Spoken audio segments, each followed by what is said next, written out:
The plate, Arenado continues to crush the baseball, leading the league with 123 RBI. His glove still shines at the hot corner where diving stops seem to be a regular occurrence. So what's different this year? The Rockies are eyeing a spot in the postseason for the first time since 2009. This weekend, their slim lead for the second wildcard spot will be put to the test as the Padres seek to use the thin air to their advantage. Padres and Rockies starts now. Now the Padres in town and a beautiful night here tonight in Denver as we get started for game one of the three-game series. 77 degrees as it's time now for the weather report, brought to you by your always sunny San Diego Honda dealers. North-northwest wind at 9 miles per hour, and the forecast partly cloudy for the remainder of the night as the Padres getting here after the finale of their series on Wednesday. Had yesterday off and ready to go here in the three-game series against the Rockies. Third city of this three-city tour for San Diego, and here we go in Colorado. Manuel Margot stands in to lead it off, and the first pitch of the ball game misses for ball one, and we are underway. 93 on a fastball from Tyler Chatwood. 268, 13 homers, 38 runs batted in for Manuel. Now the Padres coming in from Minneapolis after a brief two-game series in Minnesota. And of course, this three-city tour began in Phoenix, Arizona. Now the grinds of a big league season, right? Playing against teams that are in the hunt. Especially when you reach this part of the season into September. Game 147 of the year for the Padres. And this is the short. Story kind of rounded in behind it. Throw is in the dirt, not dug out by Reynolds. And Margot will reach at first base. Now Trevor Story had a play there on Margot, but a bad throw in the dirt. Does a good job, as you mentioned, Don, to round that base. It's a good throw, gets him. I think that's a play that's got to be made. I think that's an error. It is indeed. E6 charged to Trevor Story on the throw. So lead runner on here for San Diego in the first inning, and it'll bring up Carlos Asuaje. Coming in, hitting at 275 into tonight's action for Asuaje.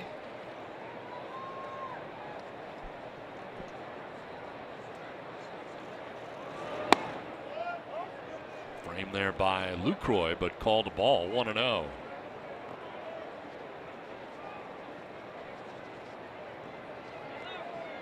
Sit safely in 6 of his last 7 games at 273 during that time, and safely in his last 3 games here at Coors Field. As Margot dives back head first and safely.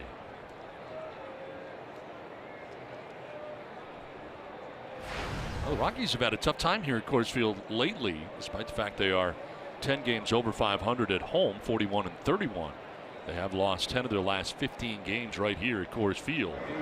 Bit of a surprise there with as well as they played. It's not been the case at home. Yeah, the starters have not been getting it done. It's getting tired. I mean, there are some youngsters in their rotation. Remember earlier in the year? And this is the point I made in our open regarding Tyler Chatwood. They really need this guy to really step it up. Yeah, last 2 games, the starters have only gone 4 innings combined.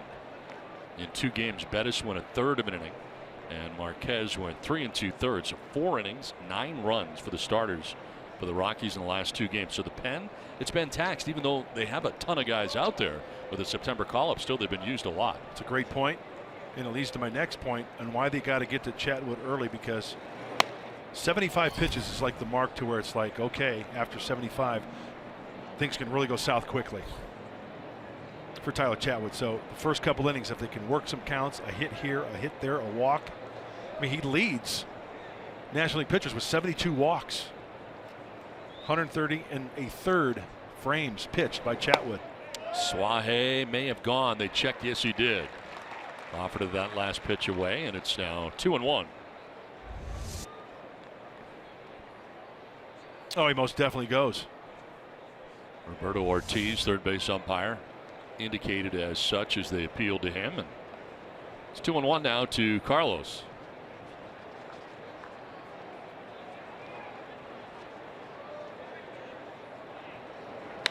He'll line one to center field. Desmond coming in, and he'll get there to make the catch about belt high in center field for the first down on a night where Charlie Blackmon is off to begin the game.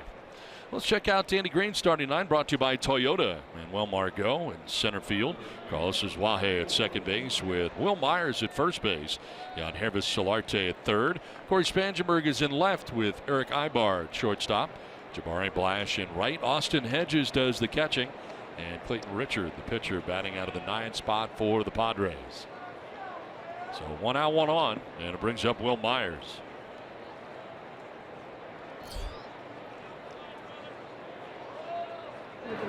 You know, we've talked about all the numbers for Will Myers here at Coors Field. It's like Will Myers is going to the arcade. He's got a pocket full of quarters, just ding, ding, just teeing off, teeing off, teeing off. He's got a big smile on his face when he looks at the schedule and he sees Coors Field on it. He loves it here, no doubt. Of course, the site of his cycle here earlier this year. Spins out of the way of that pitch at 96. Chatwood throwing hard, but off the mark for the most part so far. You'll see upper 90s from Chatwood. You'll see him go after hitters and blow them away and look just totally unhittable. Then you'll see him turn around and walk 2 guys in a row. Skips in, nicely picked at the backhand by Lucroy. Time down for the Arco top tier player profile, and it's on Will Myers.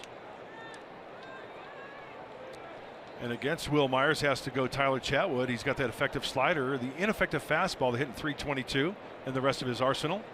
So hopefully Will Myers can turn that stuff around quickly, like the rest of the Padres. It's falling behind 2-0, and Myers with a swing and a miss makes it 2-1. 2-0 slider. Boy, if you can master that this ballpark, pitch backwards, you will have some success. Myers now 27 home runs on the year, 70 RBIs.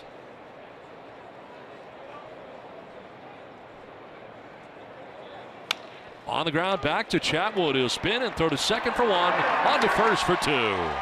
So the error, not costly, turns into a double play that ends things here in the first. Rockies are coming up.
Jack in the Box. Come try Jack's new 9-hour slow-cooked brisket burger. Only at Jack in the Box for a limited time at participating restaurants. By Petco, where the pets go. And by Mozzie Heating and Air, San Diego's choice for heating and cooling. Back in Denver, where the weather's been spectacular. The off day yesterday here for the Padres, and the first of 3 between the Padres and Rockies at Coors Field. It'll be cloudy right now as we get it started tonight. Lights are on here inside Coors Field. Padres retired in the top of the first inning, and Rockies coming up in the last of the first.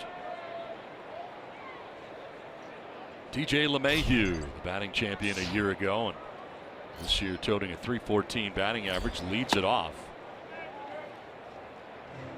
He has 8 home runs, 61 runs driven in to go along with that .314 average. 141st game that he's been a part of a possible 147.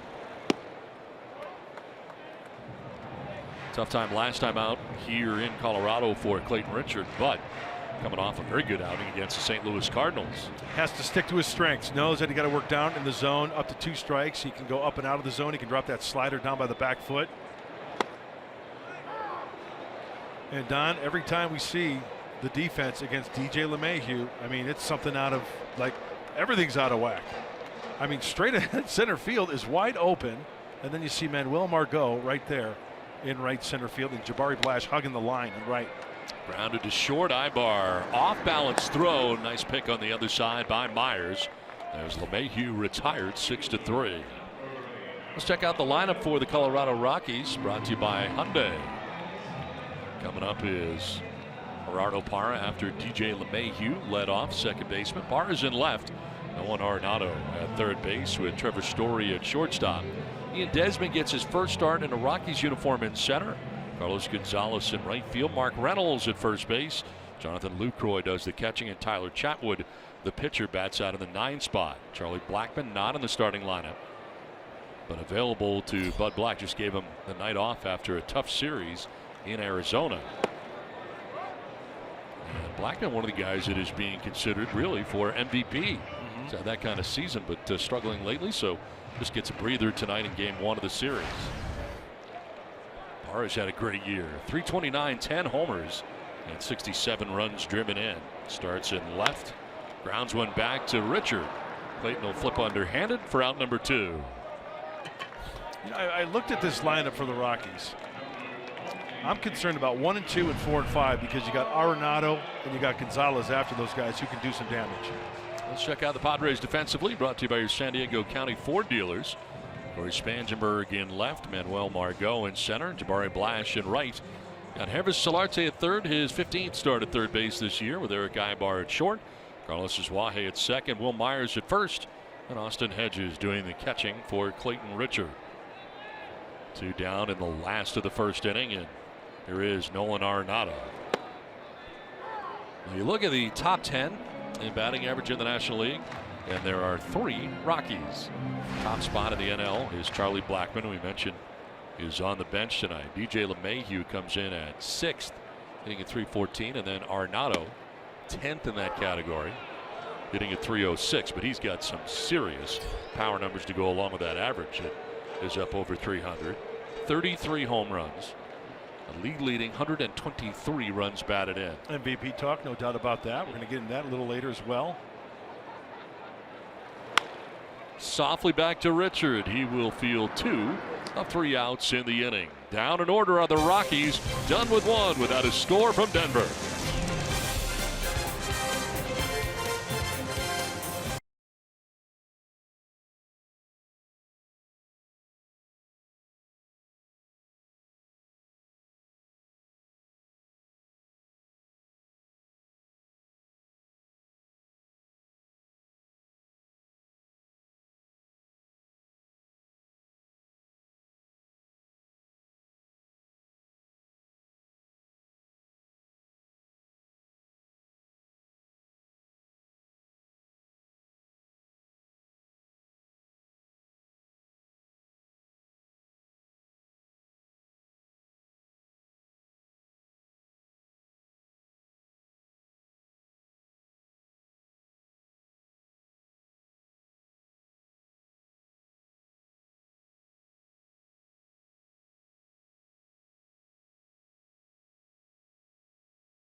Tonight's 10th anniversary reunion of the 2007 Rockies team that got to the World Series, won the National League Championship.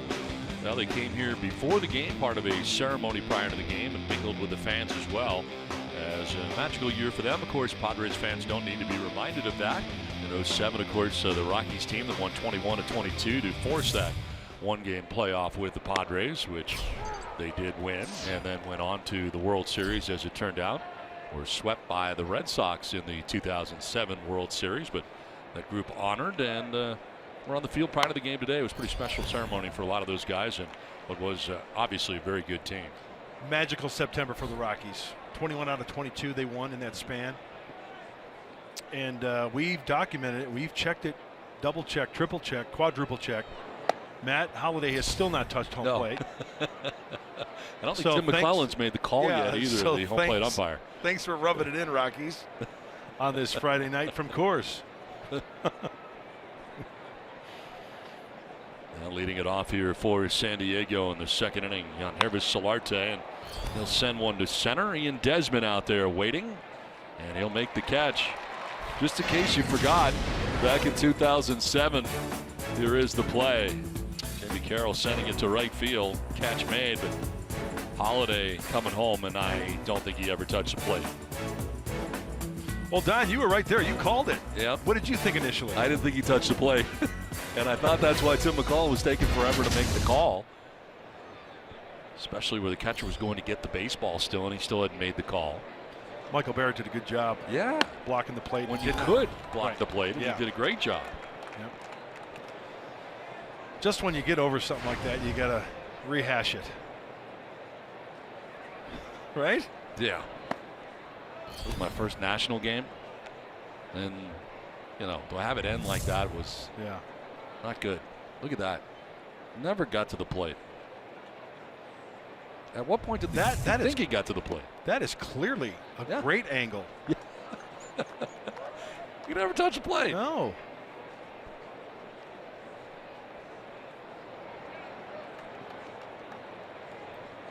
And one down here in the second inning. Spangenberg batting, and he lines one into right field for a base hit. Well, it's Gonzalez over to play, and Spangenberg on with a single to begin things here for the Padres in the second inning. Let's take a look at the keys to the game, brought to you by your San Diego Honda dealers. Well, my first one was because of the theme of tonight at Coors Field. Hey, ruin the reunion. And Big Wood versus Chatwood. I mentioned it earlier about Tyler Chatwood. He can be devastating at times, and all of a sudden, bang, bang, bang, a lot of walks. Hopefully they can string together some walks, some big hits, and put some crooked numbers up tonight.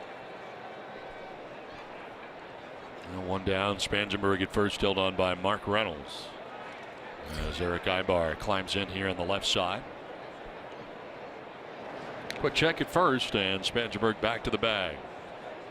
Mark Reynolds holding him on.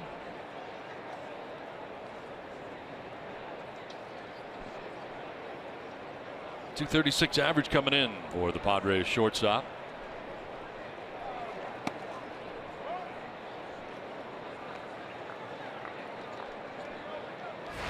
Seven homers, 20 runs batted in to go along with the .236 average. Ibar has pretty much played every day since coming back off the DL. He does a good job of going the other way.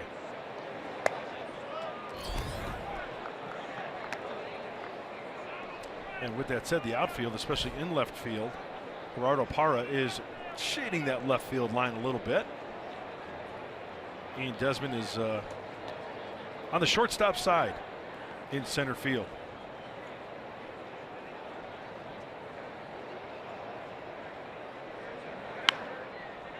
Fouls it down the left field line, out of play.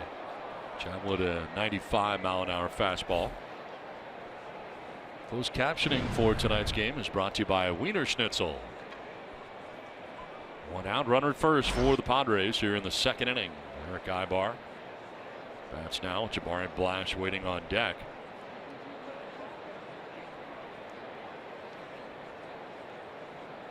They'll check on Spangenberg again.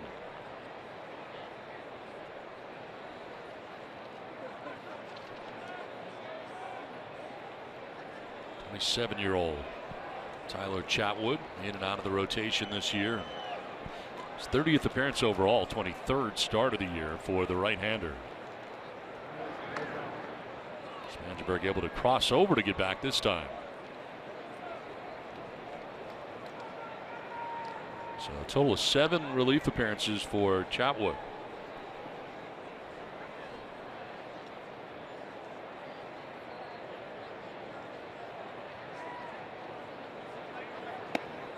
Up and in. All 6 batters faced from Chatwood already. 4, count them, 4 2-0 counts. Margot, Swahe, Myers, Ibar. The Padres certainly seen a lot of him this year, but Black has run him out there a fair amount. 4th start of the season against the Padres, 1-2 with a 4.82 earned run average against them. Spangenberg takes off, but it's ball 4 anyway. Up and away to Ibar. First walk allowed by Chatwood. Runners at first and second with 1 down.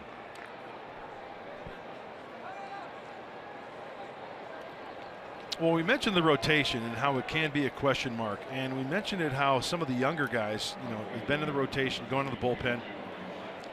Kids that like Freeland, Marquez, Sensatella. I mean, it's tired. You know, there's a point in the season where you get tired and you don't be as effective in the last 5 games. This is the mess we're talking about, Don. Yeah, Chad Bettis to that conversation, and we mentioned the last couple times out for these starters, not good. Last 5 games, they've really struggled. 1 out, first and second, and Blash will take a pitch up for ball 1. You know, I'm sure it's got to take its toll when you're a rookie pitcher and you're up here for the whole season, and because pitching here at Coors Field, they can get to you. And pitching into another month of the season, yes. A lot of times you're not used to. Yep. Into September. More stressful at bats.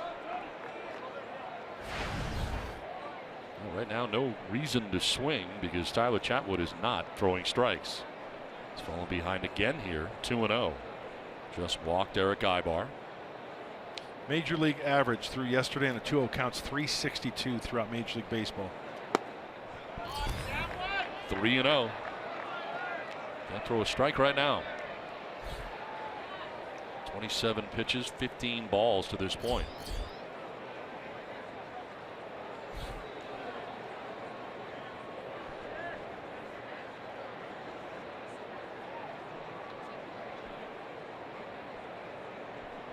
Blash takes, and he takes a high strike.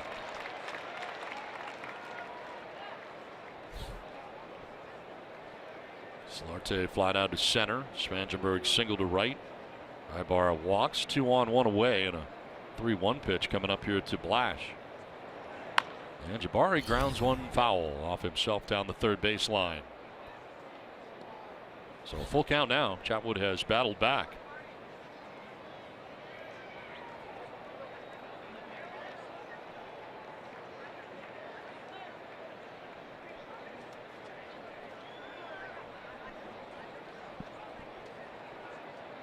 Well, 10 starts at Coors Field for Chatwood, 2-6 with a 6.25 earned run average. Ouch, man. So home has not been kind No. to the right-hander. Blash grounded towards second base. LeMahieu to second for 1, on to first for 2. So the double play gets him out of any kind of jam. Pitches his way in and out of trouble. Scoreless.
Guys, we know that Clayton Richard has had his challenges here at Coors Field. Remember his last outing where he allowed 10 runs in 3 1/3 innings. But the difference tonight is twofold. First of all, he's fresh. He knows he has to keep the ball down. But more importantly, he has Austin Hedges behind the plate. After every ball game, the first thing he acknowledges is how comfortable he is with Austin back there. He did not have Austin in that last outing. You've got that dynamic duo, that battery's working. And Mud, you know how important it is to have a catcher that you're comfortable with back there. No doubt about it, Bob. It takes a lot of the guesswork out of it when you're on the same page. It is. It's a feeling between the ears that you feel confident, and you're used to the target, you're used to the signs, the way he works, his rhythm. There's a lot of factors that go into it, no doubt. And Trevor Story leading it off here in the second inning. And he lifts one in the air out towards left center field. Lots of room out there, and it's going to be Margot onto the warning track. The ball got a push too. The wind is blowing out in that direction. And back there to make the catch in what is a huge left center field is Manuel Margot. Story retired, made a bid for his 22nd home run of the year, but not far enough. Well, he went down and got that one. Don, I'll be quite honest with you though. At this ballpark, seeing many baseball games, as soon as that ball was hit, I thought it had a chance that he was going to go. One out, and Ian Desmond takes a pitch outside for ball one.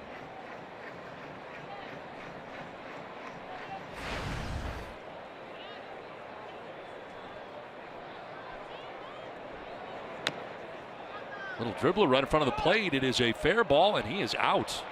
Didn't run. Desmond didn't think it was going to be called fair, but jumping out there aggressively. Nicely done by Hedges. Right in front of the plate, applied the tag. So 2 unassisted and 2 down here in the second inning. Well, you got to run it out. You made contact. You let the umpire make the call. And guess what? Ian Desmond just grounded out to the catcher.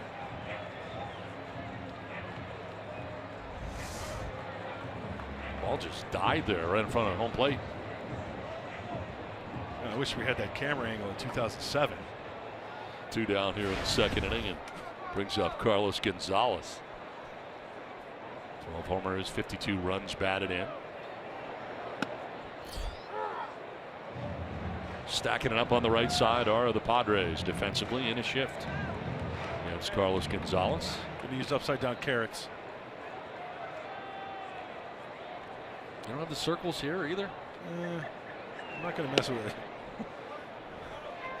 One time I touched the monitor and the whole booth went down. Remember that? I remember the fire you started. Oh yeah, that too. 5 in a row retired by Richard.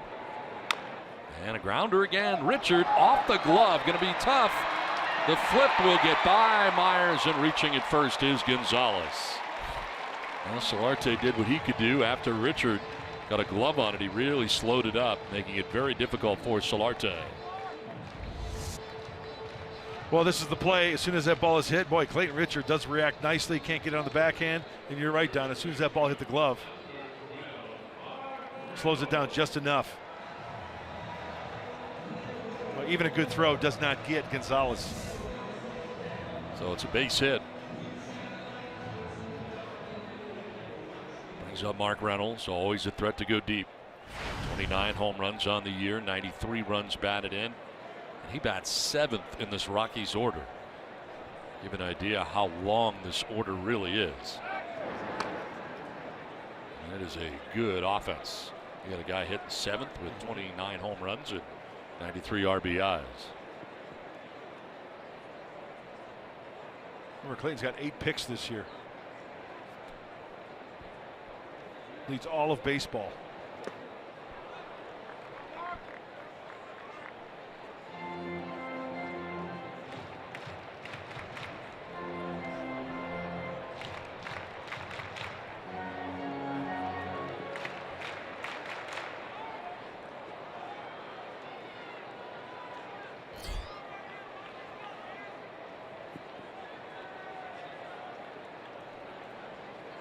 It's 0-2 down in the inning. Gonzalez at first base, held on by Myers. And a foul off to the right as Reynolds down 0-2. Late on the heater, and that heater was up just a little bit. Reynolds couldn't get on top of it. So many options here for the left-hander Richard. Up and out of the zone, bounce one in the dirt, make him chase.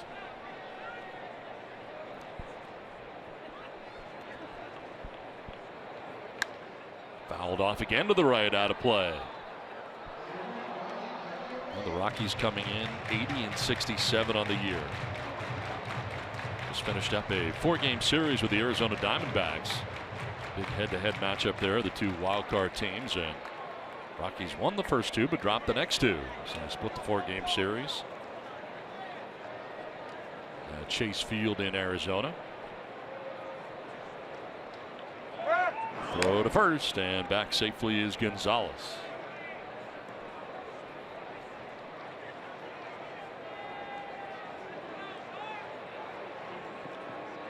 Very brief homestand here for the Rockies. It lasts 3 days.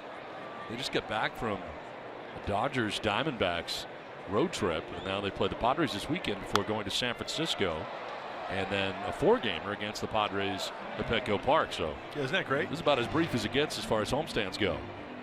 And when you're in the playoff hunt, Rockies on the road this year 39-36. 10 games above 500 here at Coors. 41-31. Reynolds to right field. Blash on the move back towards the track, and that's going to be a one-hopper to the wall. Meanwhile, coming around from first is Gonzalez. He'll stop at third. At second base with a double is Mark Reynolds, and it's second and third with 2 down.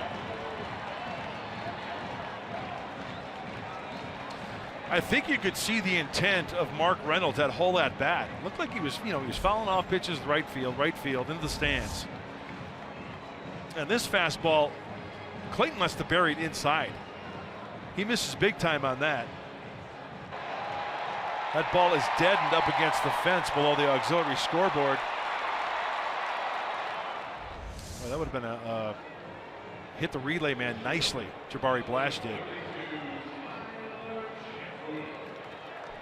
Well, Tyler Chatwood taking a long time here on deck. I'm not sure why he was not out there, but he is now just starting his way to the plate. The Rockies have really struggled with runners in scoring position. They are 0 for their last 17 with men in scoring position. They're 0 for 8 on Tuesday, 0 for 6 on Wednesday, 0 for 3 yesterday in the finale of the series against the Diamondbacks.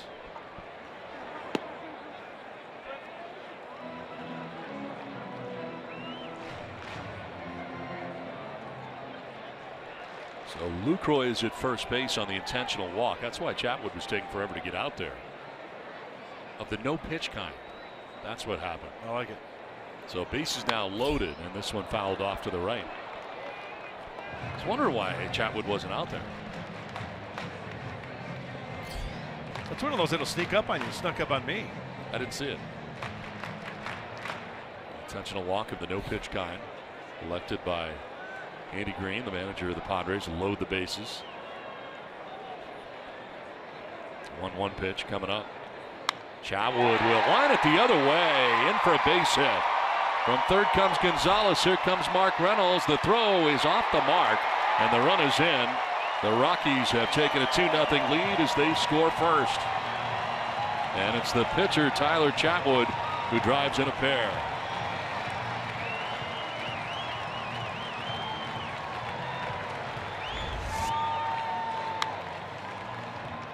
Well, not only was Mark Reynolds doing a good job of going the other way, Tyler Chatwood takes it the other way.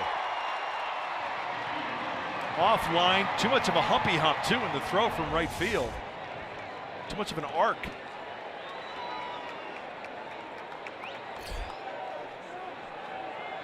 Still 2 outs. All of this has come with 2 outs. 3 hits, a walk, 2 runs. Now back up to the top to a very good hitter in DJ LeMahieu. Grounded out to short in the first inning. Time call. Clayton Richard was about to make that pitch, and then Tony Randazzo, home plate umpire, called time, so Richard did not follow through. Pitch 25 of his outing coming up. to right field. Blash going back, still going. It's going to be over his head and off the wall. Lucroy will score from second. Chatwood's going to try and score from first. He will on a triple for DJ LeMahieu. The Rockies have taken a 4-0 lead. Not sure what happened to Jabari there. He started back like he didn't realize how well it was hit. Ends up over his head and off the base of the wall. You know, I've always been a firm believer as an outfielder here at Coors Field. The ball hit in the air like that, your first reaction's got to be back. Because that ball, A, is going to hang up there for a while, and 2, it's going to travel. Kind of glided. He did. He glided towards the right field line and did not initially go back. That ball actually short hops the wall. And the way he was positioned, I think that might have been a catchable ball if he gets a good break on it. Aaron Balsley, the pitching coach, headed out there to talk to Clayton. With a 2 down, 4 runs in. LeMahieu at third, and you got Gerardo Parra coming up. Just trying to settle him down here.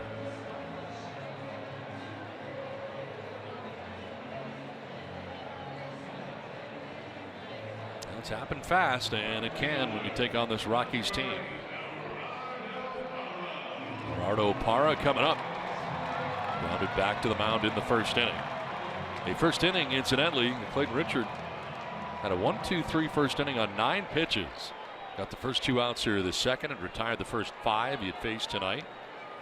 But all of a sudden, this happened very quickly here. 4 runs on 4 hits and a walk.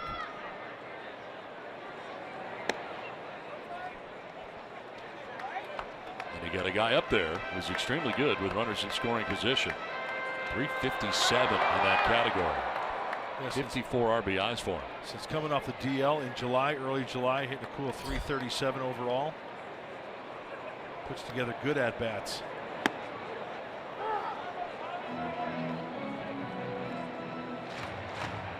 I tell you what, if you can master going to the other field, if your strength is, you know, center field, pull side, righty or lefty, if you can master to tell yourself to go the other way,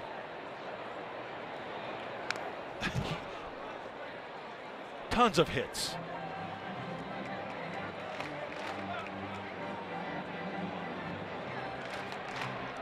'20th pitch of the inning coming up for Clayton Richard.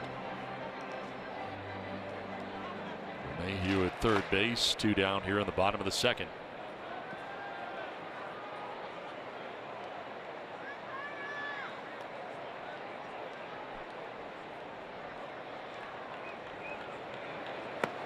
He may have gone. They check. Yes, he did. Rung him up. Parra strikes out to end the inning, but the damage done. Rockies score 4 times. Take a 4-0 lead.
From Copper Square in Arizona, Diamondbacks, Rockies at the hot corner, Nolan Arenado. Look at the 4-time Gold Glover.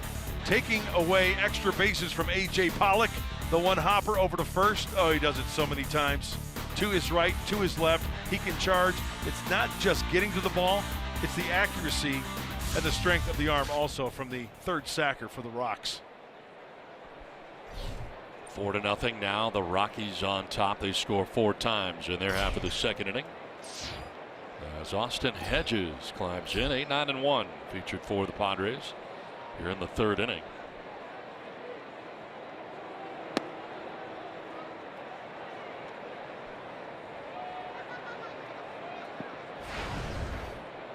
"17 home runs now for Hedges, 52 RBIs.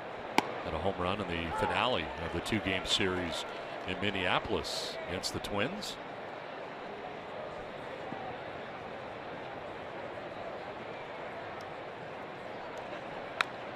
Tyler Chatwood, 2 shutout innings to begin his outing, and then offensively contributing last inning.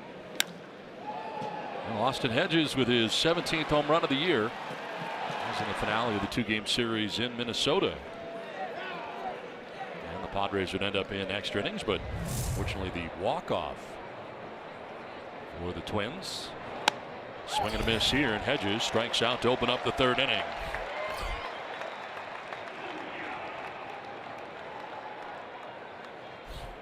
Remember the home run, the hanging breaking ball? He went down and got it, sped up his bat.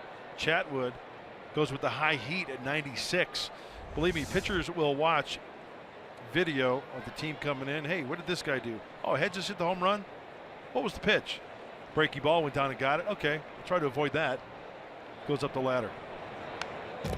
Clayton Richard taking a hack, fouling it back to the screen. 7 for 53 at the plate this year is Richard. 32 average. Does have a home run that came in Miami against the Marlins. 4 RBIs for him in his 30th game of the year. Well, even though he has the 4-run lead here, Chatwood 3 for 9 at first pitch strikes. That's where it could be a little overrated. I got overrated sometimes.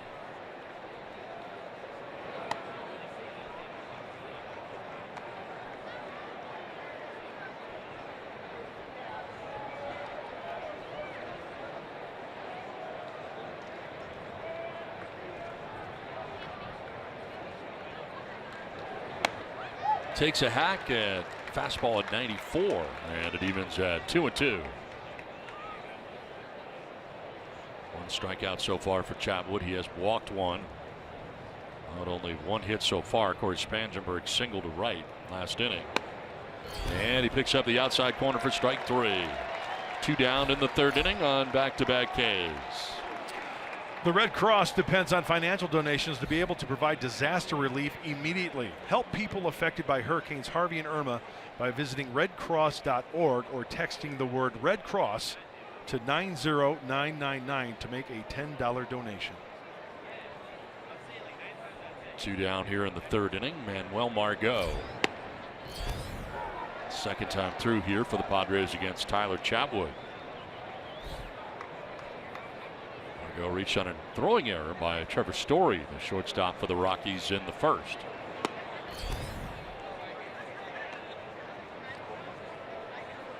Looks like a big crowd tonight in Colorado supporting this team trying to get to the postseason as the second wild card.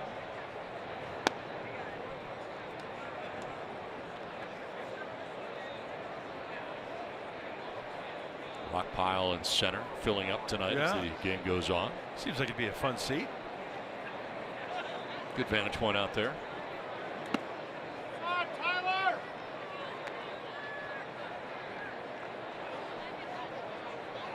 Pretty cool vantage point. Straight away center field right above the woods. Here's a pop up shallow right center. Out goes LeMahieu, and he'll make the catch. A 1-2-3 third inning for Tyler Chatwood. A 4-0 Rockies lead.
Tonight's Cold Hard Facts are brought to you by Clean Crisp Coors Light. Nolan Arenado and Dante Bichette are the only Rockies in franchise history to have at least 3 seasons with 30-plus home runs and 120 RBIs. He's got 33 home runs this year, 123 runs batted in. You know, there's always stats about ball clubs where, why isn't this guy on that list? I would think this guy. Larry Walker comes to mind that he did not make that list. Kind of surprising that Dante Bichette is on that list. Yeah. This one fouled off to the right. The Blake Street Bombers, Vinny Castilla, Dante Bichette, Larry Walker, Andres Galarraga, the Big Cat. Love the Big Cat. Ball 2 to Arenado. Grounded back to the mound in the first inning, 0 for 1. And a member of the starting 9 not to bat. In the second inning, they sent 8 men to the plate, scored 4 times. Richard falling behind, 3-1.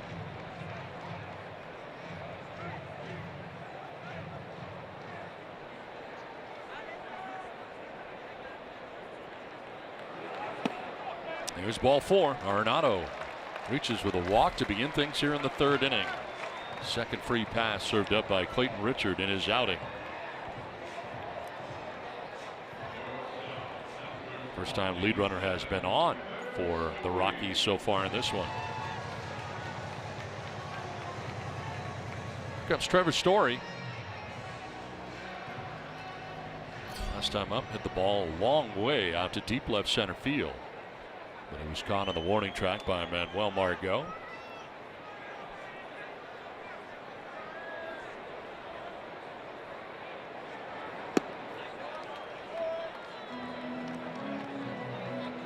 Oh, Clayton Richard trying to command that fastball down and away to the righties.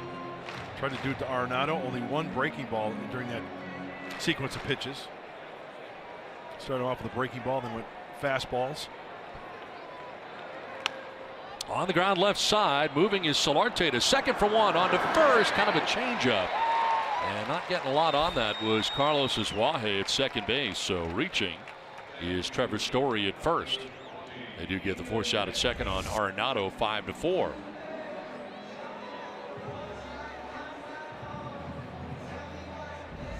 Good turn. Everybody fielded cleanly. Got it around the horn. Clayton Richard can just stay right there, hold him at 4. We know how quickly the lead can change here at this ballpark. 1 out, 1 on. Ian Desmond coming up. Last time up hit a number right in front of the plate, and jumping out was Hedges to throw him out. So actually tagged him out. He didn't throw him out. It's 2 unassisted on the play in the second inning.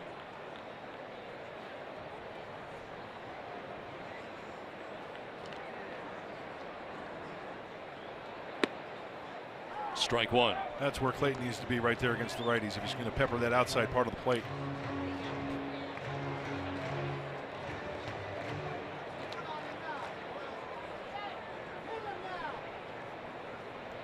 Myers holding on Story at first base with 1 out in the inning. Right there in the corner, 0-2.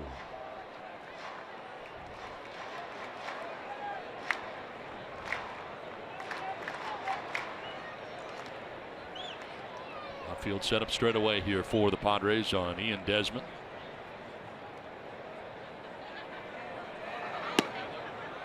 They thought Desmond was going to play first base primarily here, but instead Mark Reynolds got off to such a great start this year for the Rockies. And Reynolds with 29 home runs, 93 runs batted in, has taken that job at first. So Desmond has been kind of pushed to the outfield. And a liner into right field for a base hit. Story will move up 90 feet to second. And the Rockies have runners at first and second with 1 down. Let's check back in with Bob Scanlon. Well, thanks, Don. We all know how streaky Carlos Gonzalez can be, and he's been on a hot streak of late. You see what he did April and July. Now August and September, 306 batting average, 556. That's the Carlos Gonzalez that the Rockies need. And a lot of it comes down to an adjustment that he made with his grip. The late Don Baylor talked to him when Baylor was the hitting coach here about getting the bat more in his fingertips. He has a tendency to overgrip the bat in the palms of his hands. He said, you know what, all of a sudden it came back to me what Baylor had told me. I've gotten the bat back out into my fingertips. All of a sudden I'm taking better swings. He's not topping the ball anymore. Guys, sometimes the seed that's planted many years ago can come back to help you, and that's the case with Carlos Gonzalez right now. Well, sure missed him. A big part of what they do here. And as you saw, April through July, not good. I mean, like, we couldn't believe it when we were here last time. Remember the hacks he was taking last time? It looked very bad. Yes. But he has figured it out. Back to being Carlos Gonzalez again, and a big part of what they're doing now.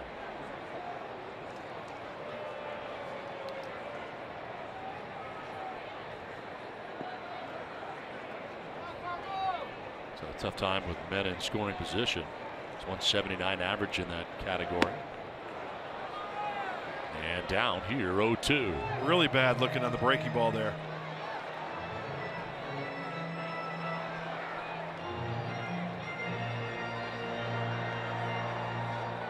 Well, he's only grounded into 6 double plays this year, Carlos Gonzalez. Leader in that category is DJ LeMahieu with 21. Wow. Arenado 20. Swing and a miss, and a strikeout will work. He strikes out Gonzalez, does Richard.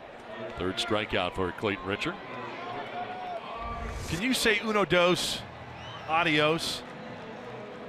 Looked like 3 straight breaking balls to me. And Gonzalez goes down by way of the K. So 2 down, 2-1.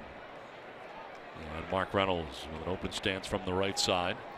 Doubled to right field in the second inning. 1 for 1 in the ball game.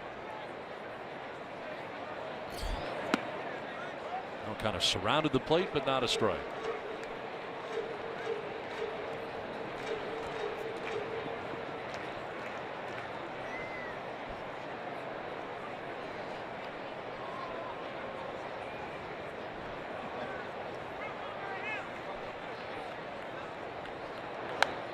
Fights it off foul to the right out of play.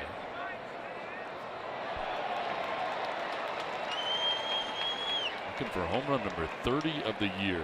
93 RBIs for Mark Reynolds.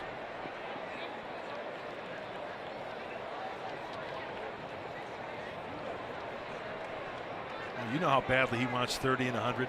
Who doesn't, right? It's kind of the benchmark for those type players. Yeah. It's the most he's had since 2011 when he had 37 home runs. And the 93 RBIs are the most he's had since recording a career high 102, which is in 2009. Swing and a miss, chases that, and Richard strikes him out to end the inning. 2 left for the Rockies, but it's 4-0 Colorado.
Well, it's football season. Tomorrow on FS1, Northern Illinois takes on Nebraska. Then on Fox, you'll see the Ohio State Buckeyes take on Army, followed by the rematch 11 years in the making as Texas and USC meet for the first time since the classic 2006 Rose Bowl. College football on FS1 and Fox, where every game is everything. Fourth inning, 4-0. Rockies on top. Carlos Asuaje leads it off. Lined out to the center fielder Ian Desmond in the first inning. Second time through here for Tyler Chatwood. First time through allowing one hit and a walk. And a base runner reach on a miscue made by his shortstop.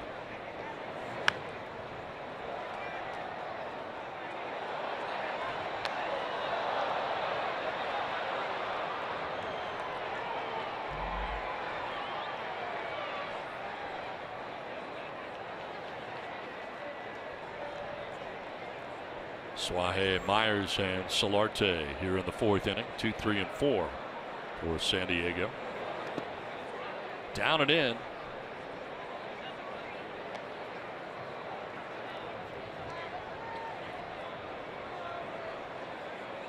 Seven and 12, the record on the year for Chatwood coming in. 30th appearance, 23rd start. Spending time in the pen this year for the Rockies. Swing and a miss, and it evens at 2-2. Yeah, Chatwood had that right calf strain and was on the DL and then came back. Bullpen was ineffective. Working his way back in the rotation. As I mentioned, a lot of the youngsters who are getting a lot of starts just getting tired. There's a 96 from Chatwood. He can still get it up there.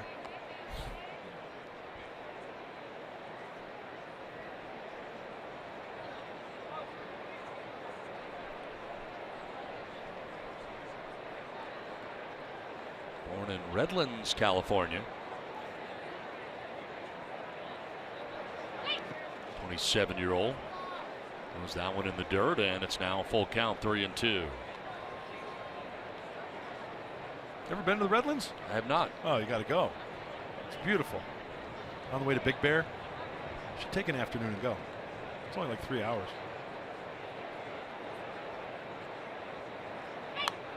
Fouled off again here by Asuaje. Usually pretty good with 2 strikes. Tough to strike him out. Yeah, they'll work it. He will pepper those balls off the plate the other way.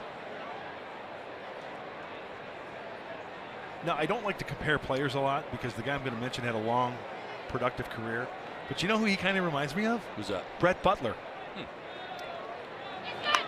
On the ground up the middle and by the dive of LeMahieu into center field. Carlos Asuaje has the Padres' second hit. Leadoff single to begin things here in the fourth inning, and a good at bat for Carlos Asuaje. On the 8th pitch, Asuaje puts together a big league knock. Using the center of the diamond out of the reach of LeMahieu.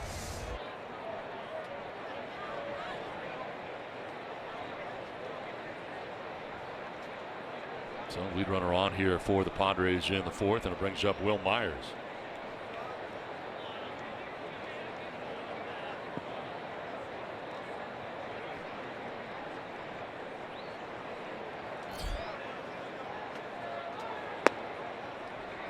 Will grounded into a double play in the first inning. One of 2 grounded into by the Padres. Chatwood had 1 in each of the first 2 innings.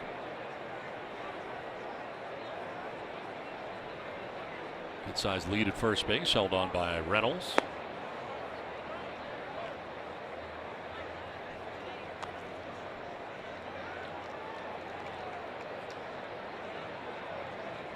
Chatwood missing all of 2015 with the Tommy John surgery. Second straight year that he's been on the opening day roster.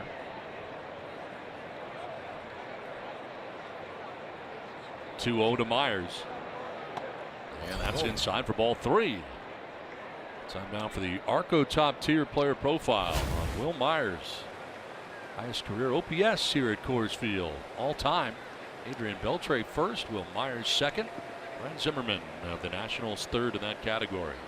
How about Joe Panik? Packing some punch here at Coors.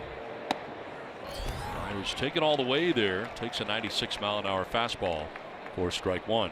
Very good little player there, Joe Panik.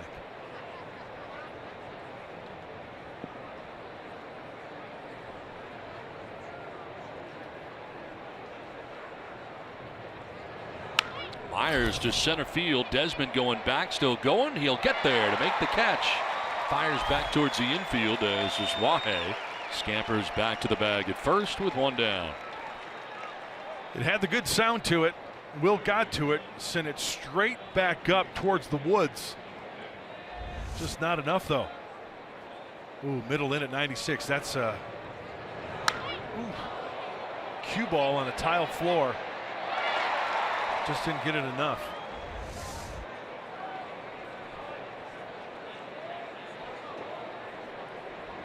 One out, one on. Yangervis Solarte coming up. Flied out to center field, and Ian Desmond in the second inning.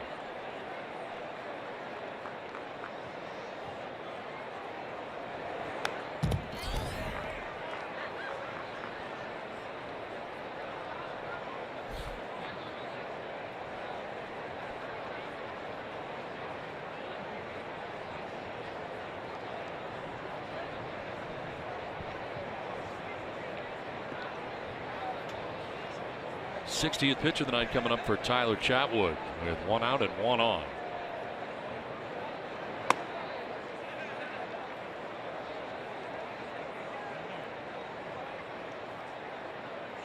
That's your game break coming up. We'll get you caught up on the Cleveland Indians' current situation. They're playing Kansas City again tonight and vying for their 23rd straight victory.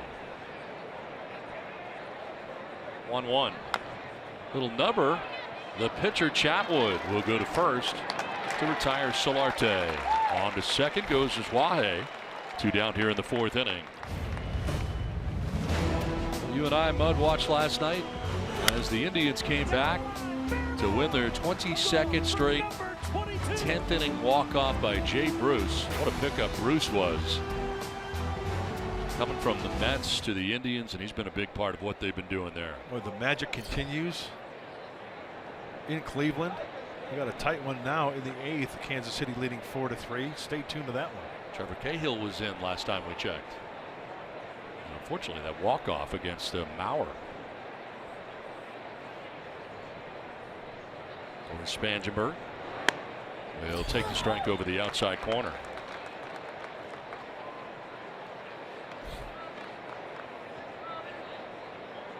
Ryan Buchter had also worked in last night's game.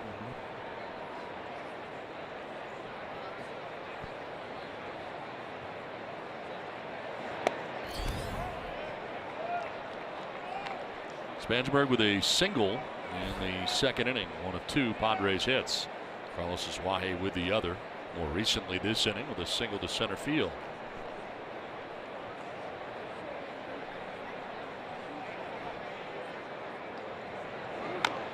Now a grounder foul outside of first. Well, the first three pitches this at bat, away, bang, inside. 20th pitch of the inning coming up.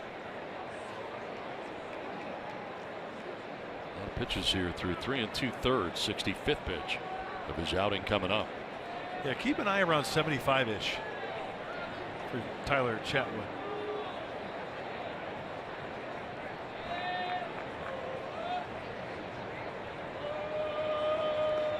In the dirt, blocked by Lucroy. No advance for Wahe, who gets back to the bag at second.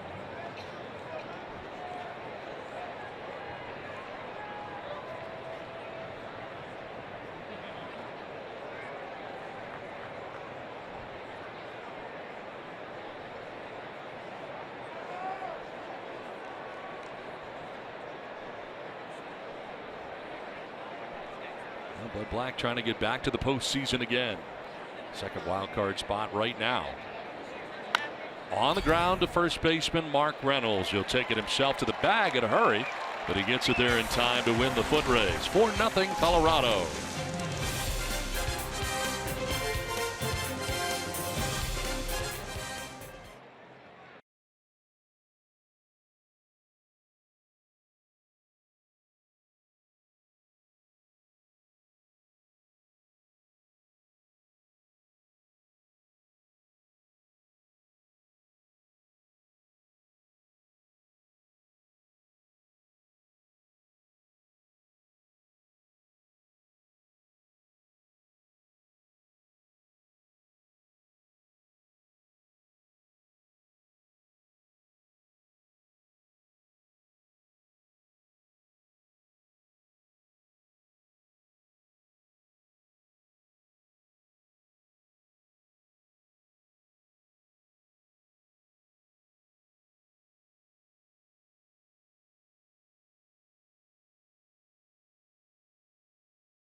walk-off they've had during that entire stretch.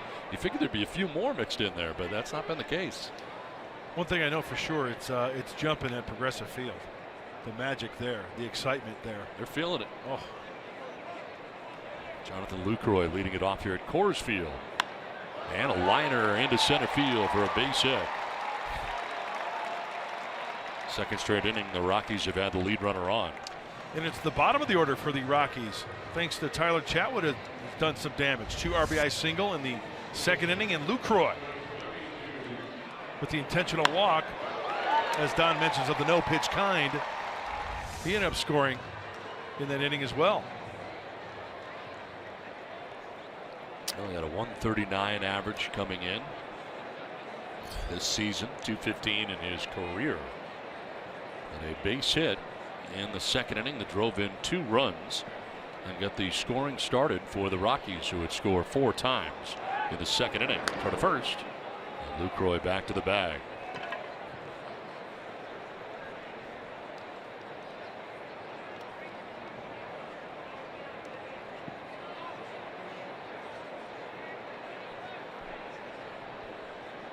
And on the grass at third is Solarte, anticipating a bunt. He squares and appeared to offer at it, and the umpire thought so too.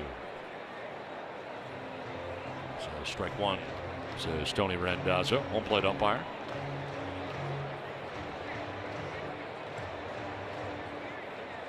There's Solarte, a few strides in on the grass from third base.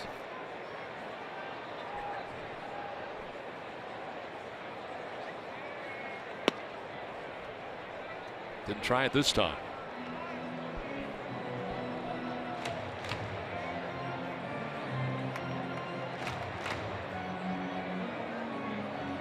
Let's see if they put a butcher boy on. Baltimore chop. Show bunt, pull back, swing, chop it on the ground.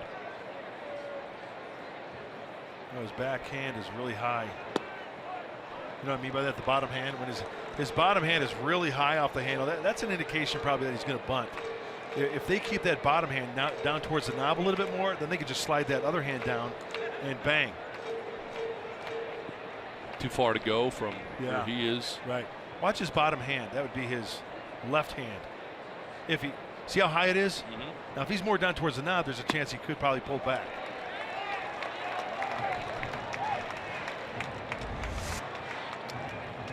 See where his hand is there, Donnie? Look where the knob of the bat is, right? If he put his hand down more that way, probably a good chance that he could pull back. It would be easier for him to pull back, I should say, to get in that hitting position to chop at something.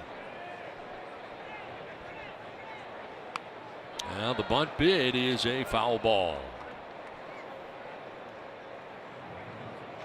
I mentioned first time up in the second inning, a single to right field, taking it the other way, and scoring Carlos Gonzalez and Mark Reynolds for the first 2 Rockies runs of that 4-run second inning. So helping out his own cause, first 2 RBIs of the year. Now full count to him with Lucroy at first base. Nobody out in the 4th inning. He may be bunting with 2 strikes here. Throw to first, and back easily is Lucroy.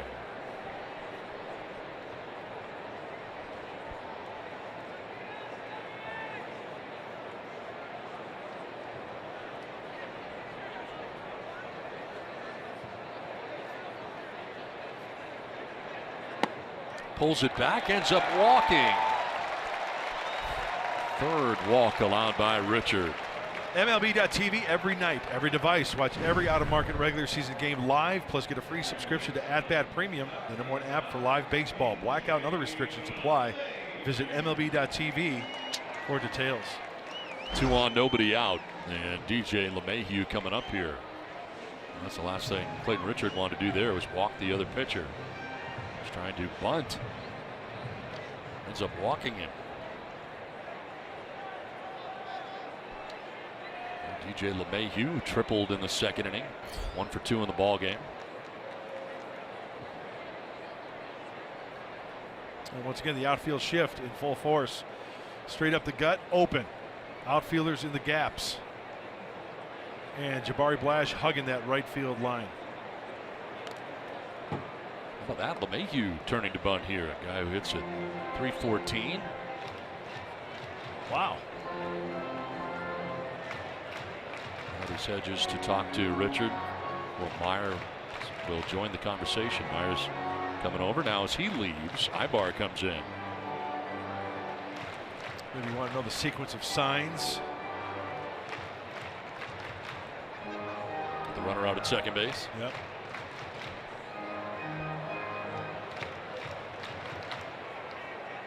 LeMahieu driving in 2 with that triple in the second inning. RBI 62 and 63.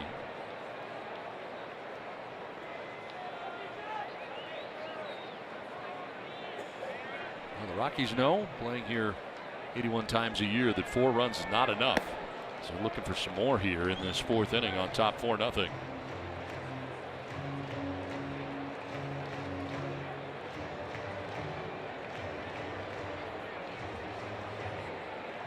Two on, nobody out. DJ LeMahieu. As Bud Black looks on. Ripped down the left field line, but foul. In the second inning, he came up and tripled to right field up over the head of Jabari Blash. The base of the wall out there in right field. He would end up at third and scoring both Lucroy and Chatwood. Gave the Rockies the 4-0 advantage that they still have here. 2 on, nobody out in the Rockies' 4th inning.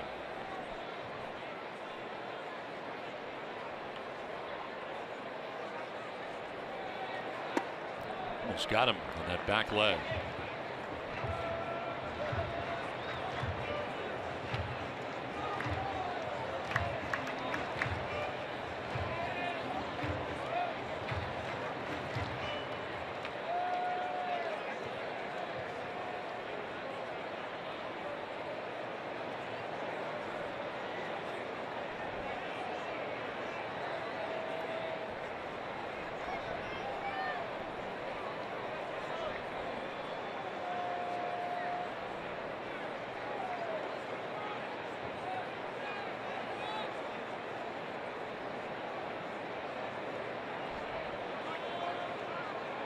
Richard backs off again.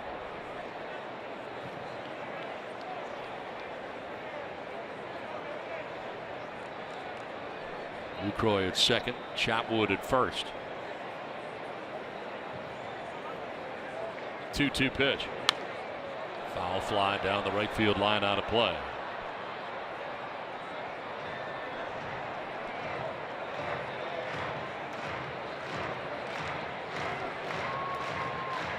Highest batting average since mid-June, June the 15th. Mayhew on top of that category.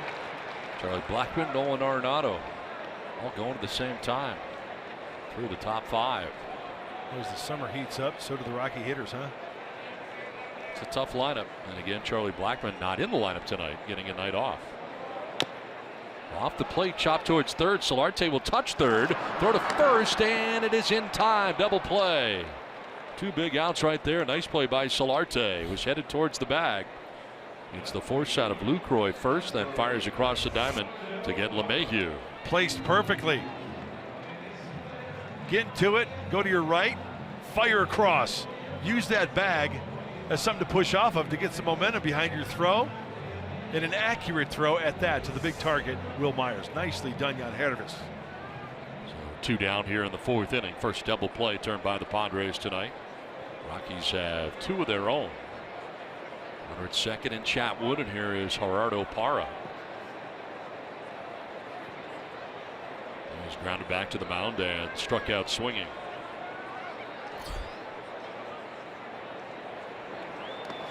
In the dirt, blocked out there by Hedges.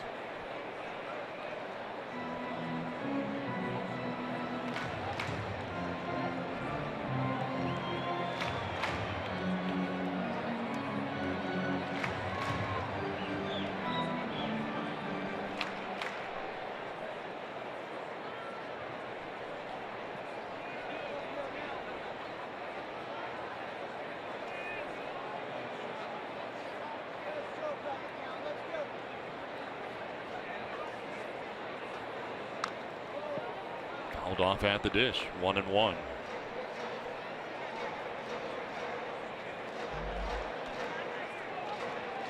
Ten homers, 67 runs driven in for Parra. He's got a .329 average. That's second for the Rockies. That's here with 2 down, runner at second. And Colorado on top 4-0.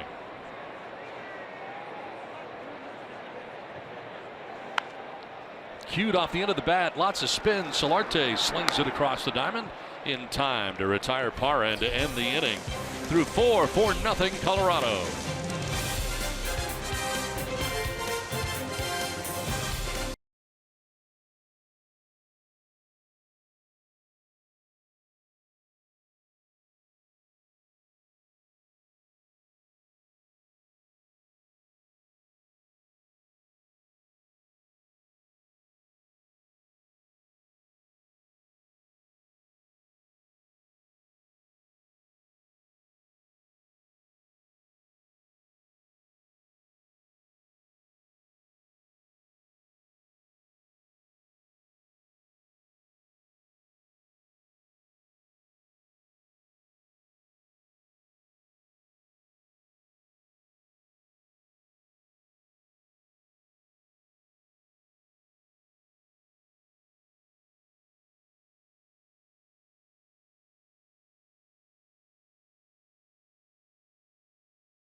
Fifth inning of work. What's been working for him? Well, how about a breaking ball down and away to get the ground ball? 1-4-3. How about the fastball jamming Jabari Blash? Infielders working, and when that isn't going to go for you, what do with 2 strikes? You go up the ladder to Austin Hedges. Only 1 walk this evening and a 4-run pad for Tyler Chatwood. He's back on the hill again as he enters the 5th inning with a 4-0 advantage. The out distribution for him so far. 2 strikeouts, 6 groundouts, and 4 flyouts for the right-hander. They'll be dealing with Ibar, Blash, and Hedges here in the 5th. Yeah, one of those flyouts hit hard off the bat of Will Myers, if you remember, to Ian Desmond in the 4th. Just didn't get enough of it, but he did hit it firmly to the Rockies center fielder.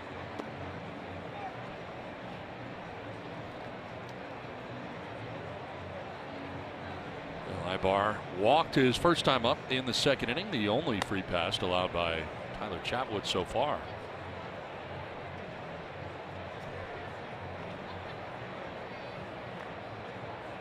Two hits so far for the Padres. Single to right by Corey Spangenberg in the 2nd.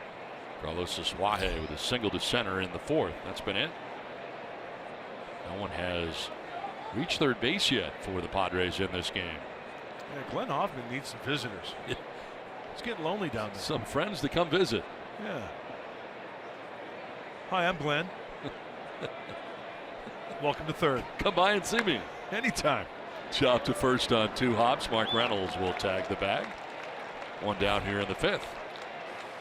It's time now for the Unlimited Baseball Break, brought to you by T-Mobile. Yasiel Puig at his 26th home run of the season versus Washington tonight. Set a career high with now 26. And Matt Olson hit his 19th home run of the season against Philadelphia. 8th home run in 14 games in September. And the Cubs scored 7 runs in the 6th inning, part of an 8-2 win over the Cardinals. We'll be keeping a close eye on the Cleveland Indians tonight for you. Won 22 straight games. They're in the 9th inning, trailing by a run to the Kansas City Royals tonight. They're at home again tonight. Jabari Blash chops one to short. Story plays the high hops. Got a long throw, but he'll get it there in time. 2 down. It's thrown from the outfield grass back a short. And That is 4 straight ground ball outs, 5 outs in a row, recorded by Tyler Chatwood. 2 down here in the 5th. Well, I think we know what Tyler Chatwood we have seen up to this point. Remember, I mentioned it in our game open. Are we going to see the guy who's wild? He leads the National League for starters in walks going into this game. Only 1 free pass. He's got the ground ball working for him.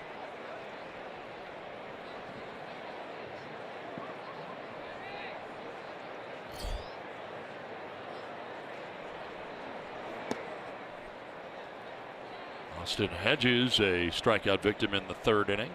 0 for 1, 2 strikeouts for Chatwood in his outing. One of them belonging to Austin Hedges.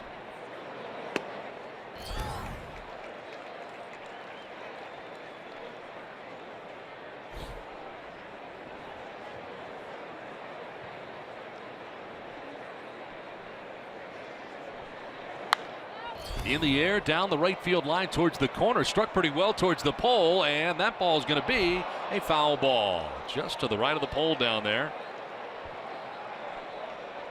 Carlos Gonzalez raced over as far as he could, but Ben's foul on Hedges, who was making a bid for his 18th. Just got his 17th in his last game. That's the Minnesota Twins, but foul ball has to come on back. Down to the count now, 1-2.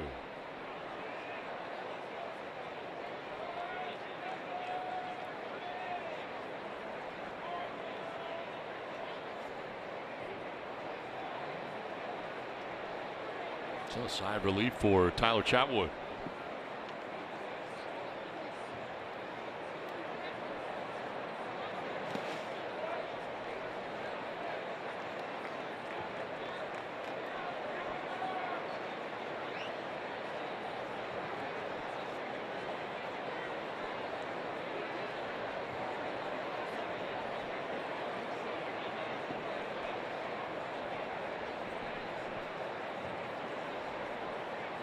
Two pitch.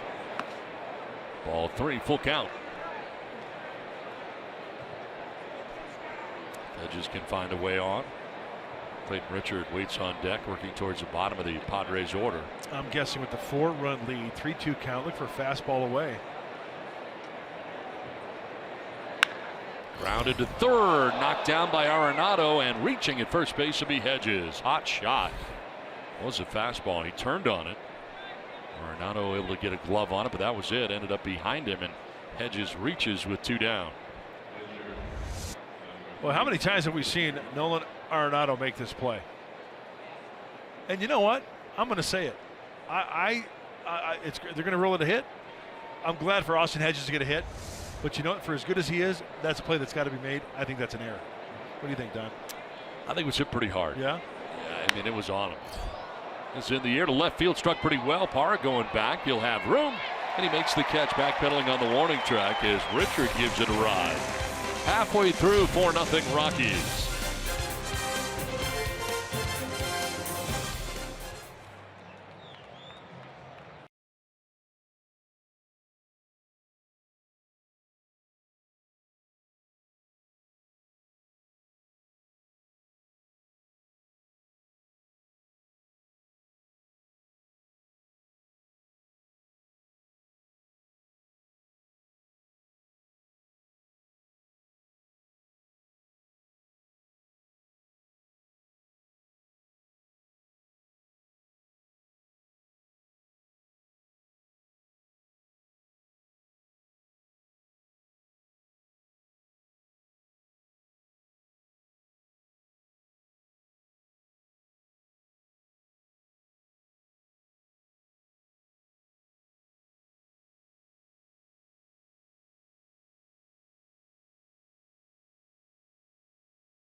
Coming up here middle through the season, just kind of having a guy to, see how he goes about his business, how he carries himself, and, obviously how he pitches. I mean, it's just a great example of what a big leaguer needs to be like. He gets after it. There's no doubt about it. Yeah, I mean, you look at the guy, he's just a big guy. So, you just watch him in the weight room, just follow his leadership around there. It's good to watch. Some of the rookie pitchers of this young pitching staff acknowledging the presence of Clayton Richard and the importance of having him in the clubhouse, not only in terms of how to handle yourself as a professional in that clubhouse, but how to prepare for each outing.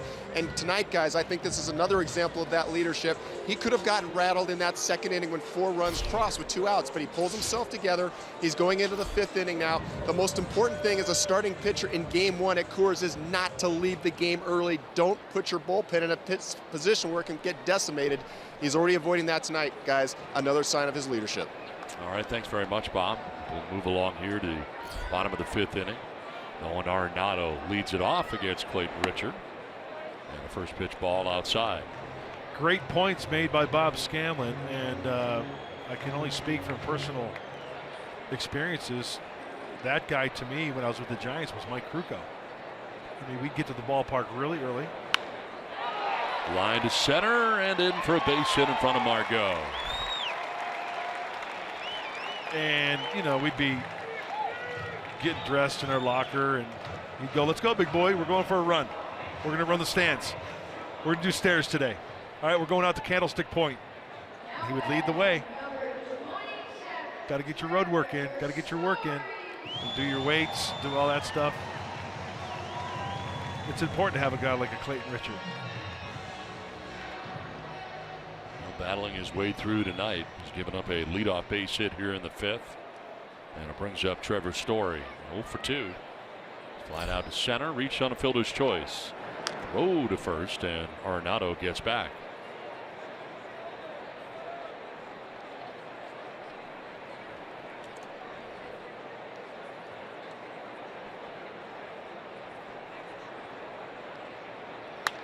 On the ground up the middle, but right to Asuaje to second for 1 on to first. High throw, but Myers applies the tag on the way by.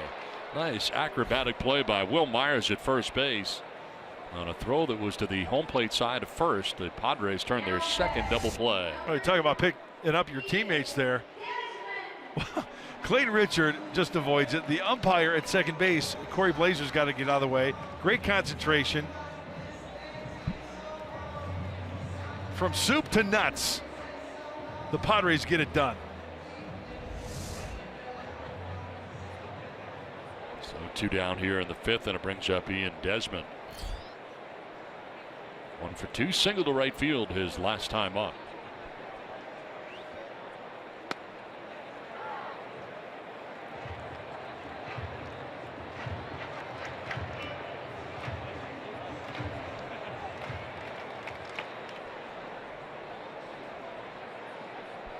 Margot, the center fielder, over towards right center, and this one fouled at the plate.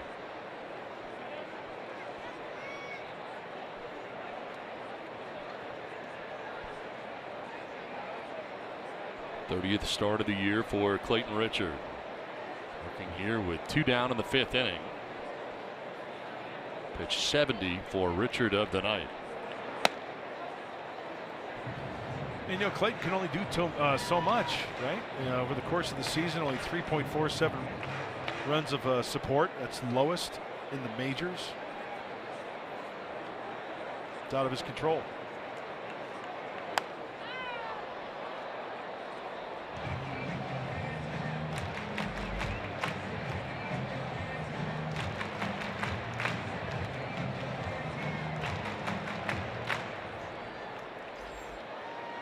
Desmond now, inning continues. Gonzalez next.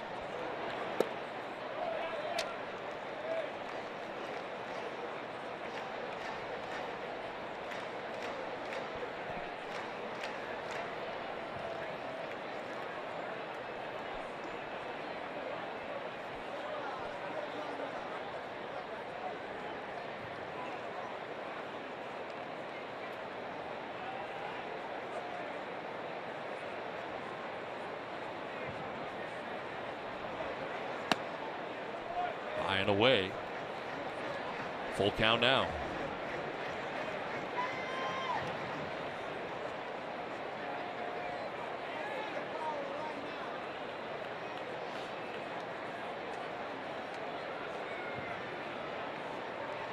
All 4 runs for the Rockies coming in the 2nd inning. And a grounder softly hit, charging in Solarte. He's got to hurry. His throw off the mark, but again Myers comes off the bag and places the tag on him. We'll see here now if they're going to challenge this.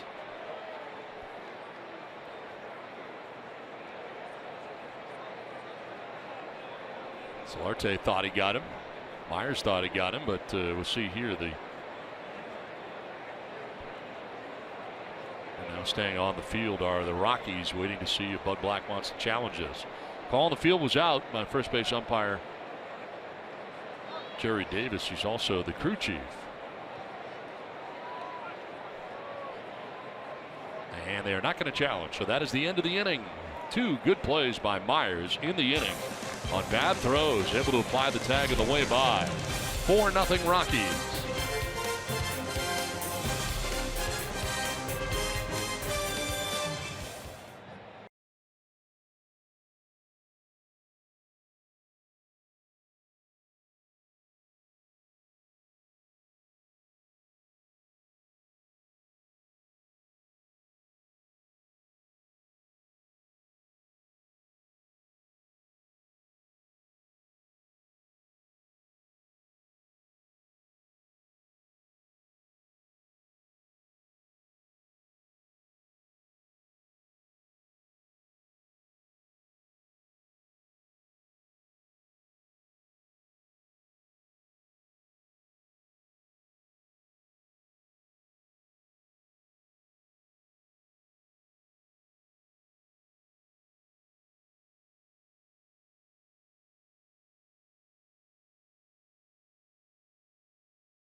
Baseball brought to you by Sycuan Casino. Padres Club Sycuan members, swipe your card at any kiosk at Sycuan Casino. Your chance to win a Will Myers Segway. And by RCP Block and Brick. Start your outdoor project at rcpblock.com. Nice night tonight in Denver. Not so much for the Padres to this point of the game as they get ready for the top of the 6th inning with Colorado on top 4-0. And it's the top of the Padres order. Manuel Margot to lead it off.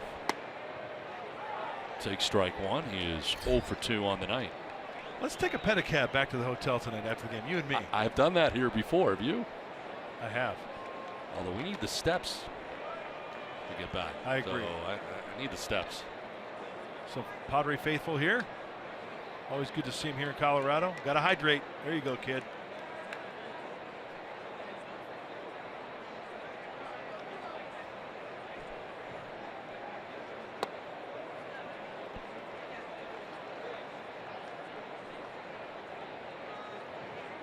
'80th pitch coming up here for Tyler Chatwood.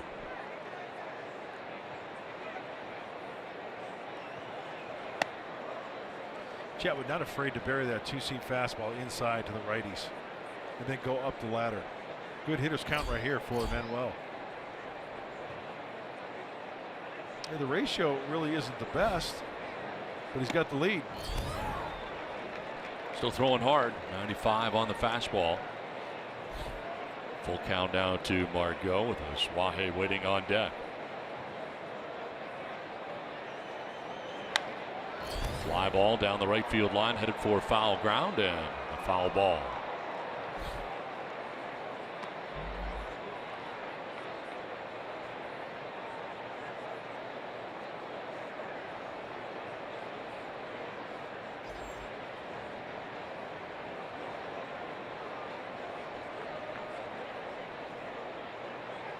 Only 3 hits allowed by Chatwood to this point. Fouled off over by where Suaje was waiting on deck.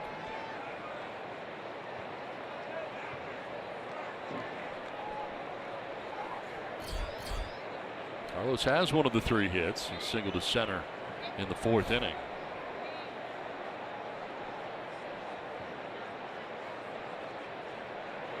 Margot strikes out to open up the 6th inning. 3rd strikeout for Tyler Chatwood of his outing. Time now for the San Diego fans of the game. Padres baseball on the road tonight at Coors Field in Denver.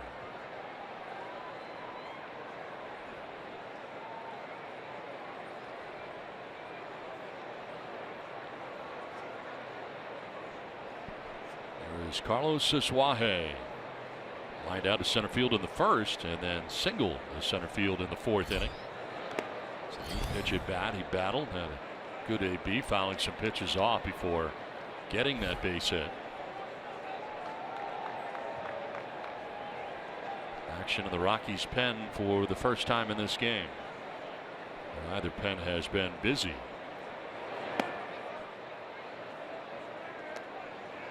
It's Mike Dunn up in the pen right now for the Rockies. Left-hander.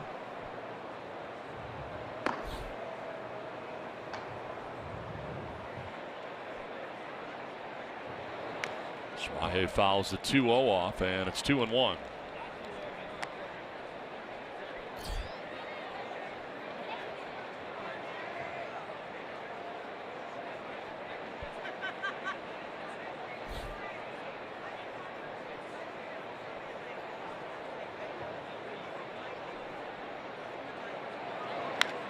On the ground, foul. 2-2.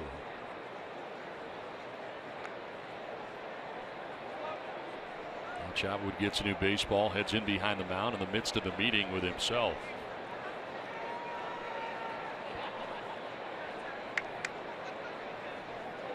Now back up on top to deal with the Suaje. 2-2.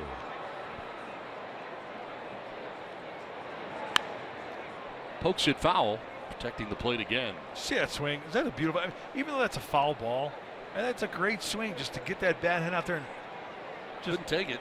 You know, tick off Chatwood even more.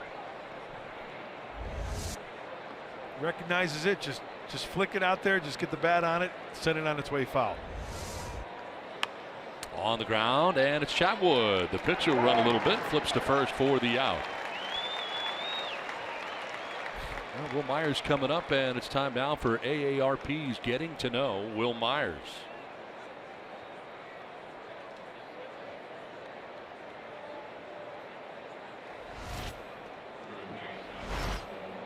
One of 3 players this season to hit for the cycle at Coors Field joins Trey Turner and Nolan Arenado, who did it here with a home run. Finish it off. Well, the Cleveland Indians' streak of 22 straight wins has come to an end tonight. The Kansas City Royals end up beating them 4-3, the final from Cleveland. What a run it was. I'm sure those fans are hooting and hollering for the streak that those guys put together at Progressive Field. No doubt about that. What a run.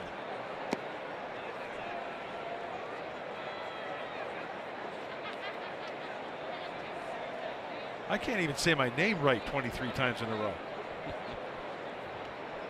22, 23. See? I already messed it up. Game 1, loss.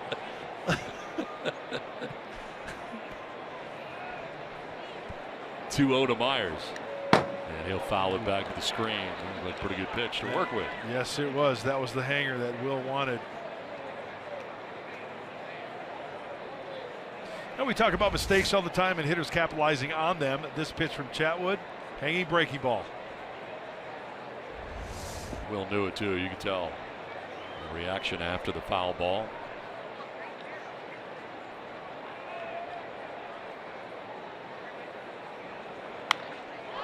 Drives this out towards deep left center field. Back goes Desmond at the wall, and it is gone. A home run. Well, Myers missed the pitch before, doesn't miss this one. Takes it out of the yard for his 28th home run of the year and gets the Padres on the board with a home run. Solo shot for Myers.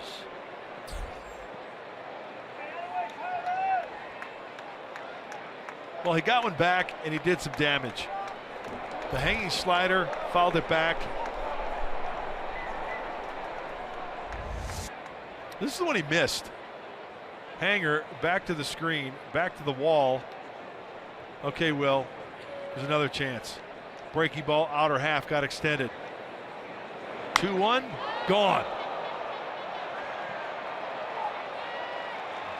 So that home run for Myers chases Tyler Chatwood from the game with 2 outs in the 6th inning. The pitching change for the Rockies on top 4-1.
All right, Mike and Mark, thanks very much. As this pitching change brought to you by El Cajon Ford. Mike Dunn, the new pitcher.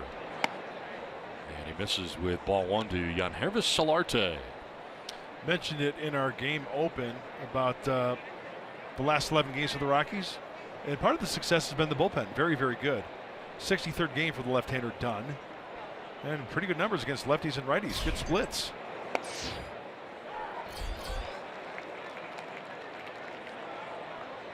Solarte didn't like the call. Home plate umpire Tony Randazzo called that pitch a strike, and it's 1-1.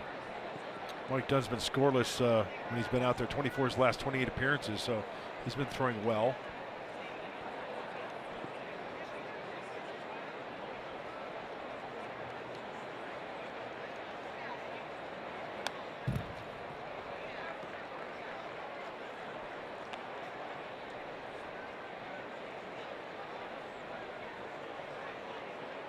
Two down in the inning. The home run by Myers, solo shot.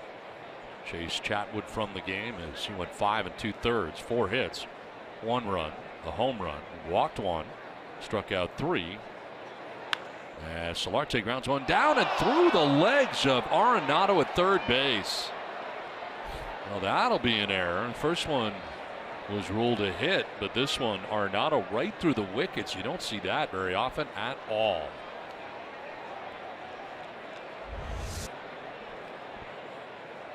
One, two, three hopper. That's just a good old-fashioned boot.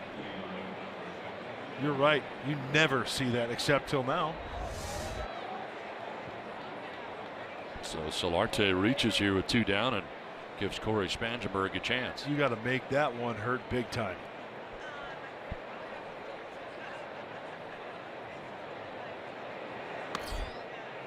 High and tight to Spangenberg.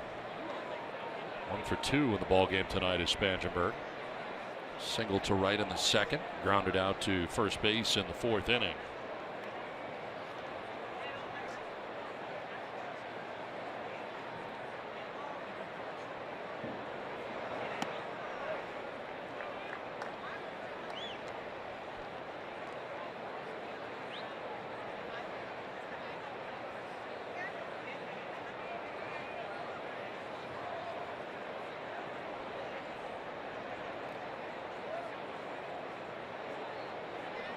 Myers homers this inning to get the Padres on the board.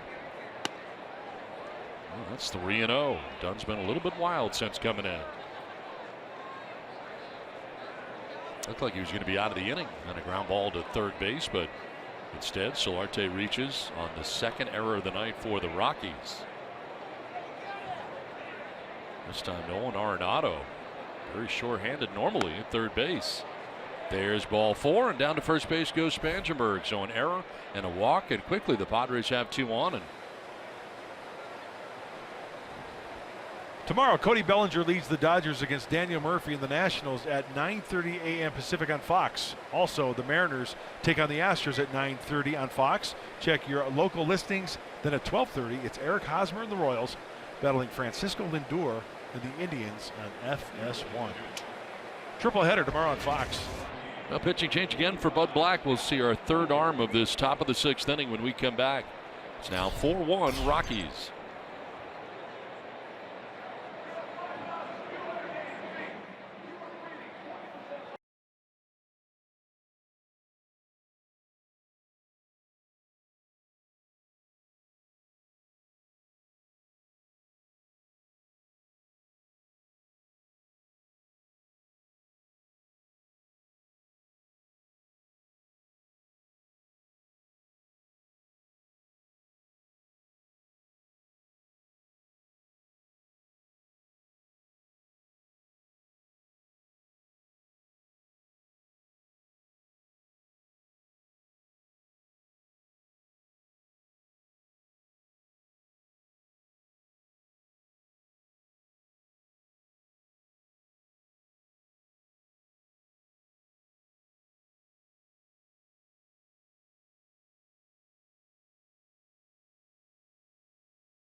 Myers homers, and the Padres have 2 more on after an error and a walk.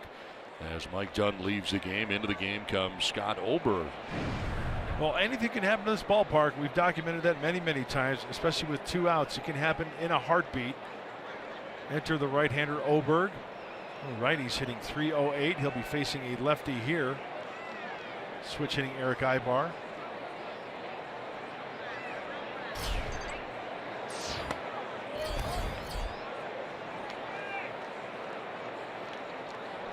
Ibar tonight has walked and grounded out.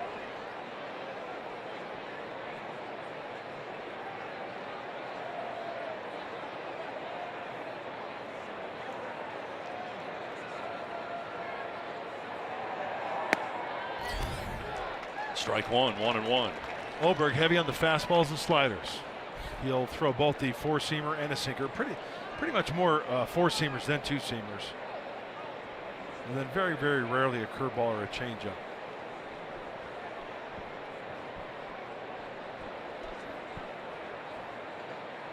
Third arm used tonight by Bud Black.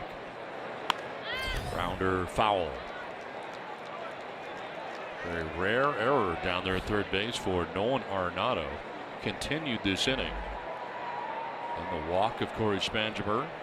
And Solarte at second, Spangenberg at first with 2 down. That's the 9th error on the season for the Rockies third baseman.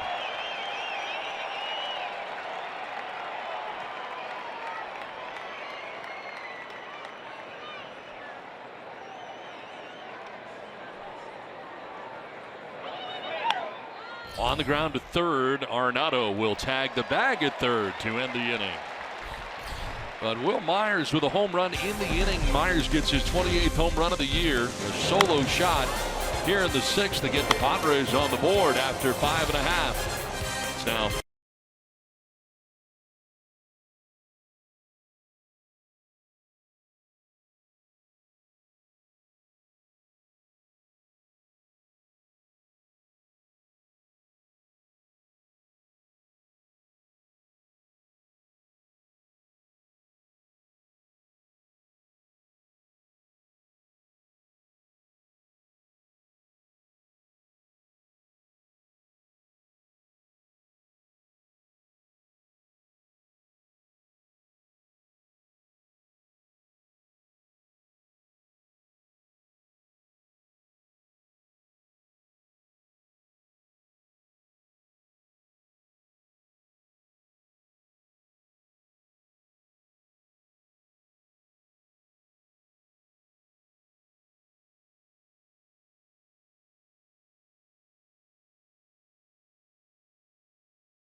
Guys here, the bullpen are going to challenge the San Diego Growlers to a game of Frisbee.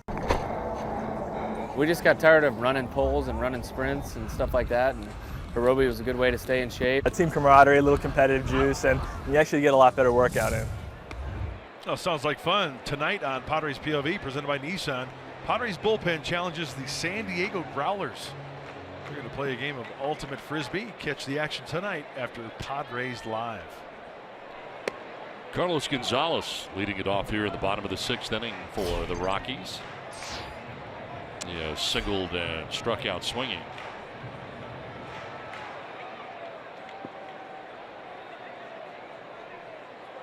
Reynolds and Lucroy to follow. They get it stacked up on the right side to the Padres here in a shift defensively against Carlos Gonzalez. Got Solarte, third baseman, right side of the infield. Fly ball. Center field, Manuel Margot. First out of the bottom of the 6th inning.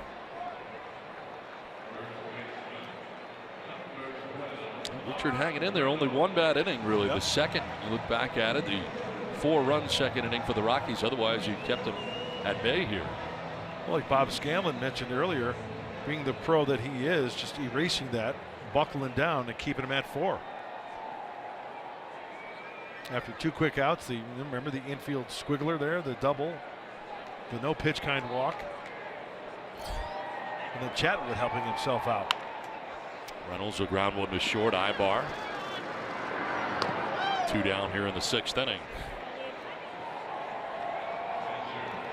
4 in a row retired by Richard. That brings up the catcher, Jonathan Lucroy. He's walked at single, then aboard twice, also scored a run. Rockies out hitting the Padres 7-4 in this ball game. And on top 4-1 as they bat here in the 6th inning with 2 away.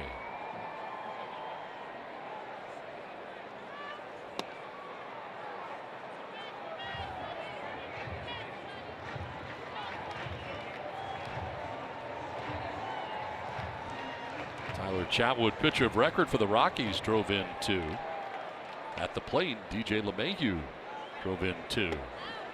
His triple, all part of a 4-run second inning.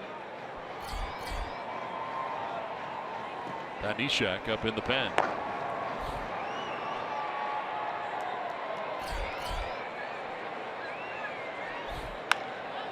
Chop to short, one big hop for Ibar. And a 1-2-3 inning for Clayton Richard. To the 7th we go, 4-1 Rockies.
Harris, and it was the pitcher getting it started here for the Rockies.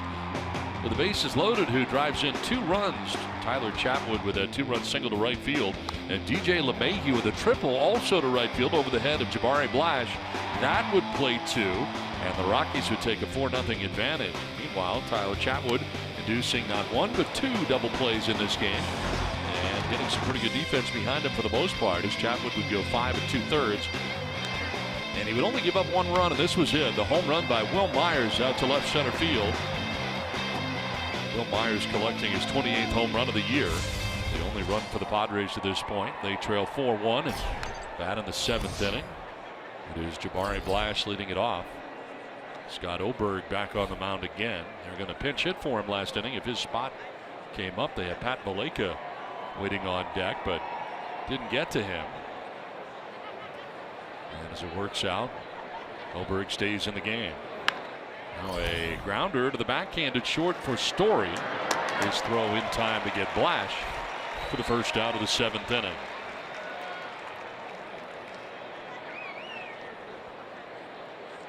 Austin Hedges coming up here for the Padres. Looks like Clayton Richard is done, as Matt Caesar has come out on deck to take his spot. And look at his line tonight at 82 pitches thrown, 6 innings, 7 hits, 4 runs, all earned in that inning we showed you in the second. Walked 3, struck out 3. Just the one bad inning really for Clayton. On the hook at the moment. Hedges bats with 1 away here in the 7th.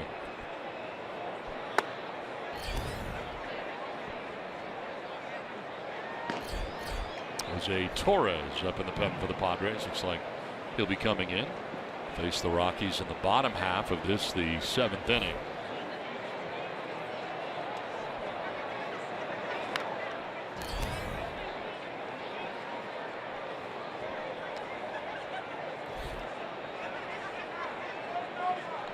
Hedges struck out swinging in the 3rd inning. Reached on an infield hit to 3rd in the 5th, 1 for 2.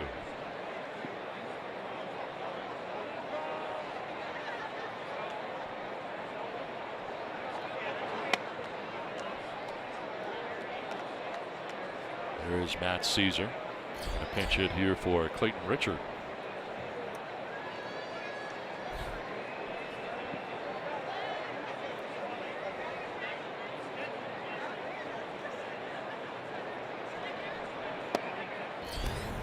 Ball 3.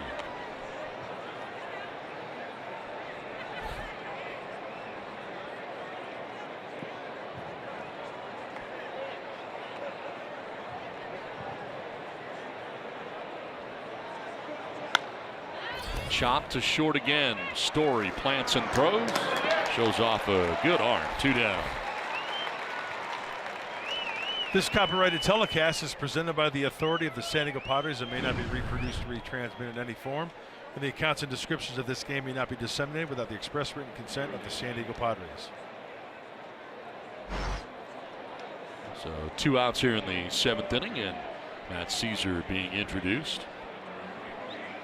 There's the pinch hitter. Clayton Richard out of the 9 spot tonight had been 0 for 2, striking out looking and flying out to the warning track. His night is over.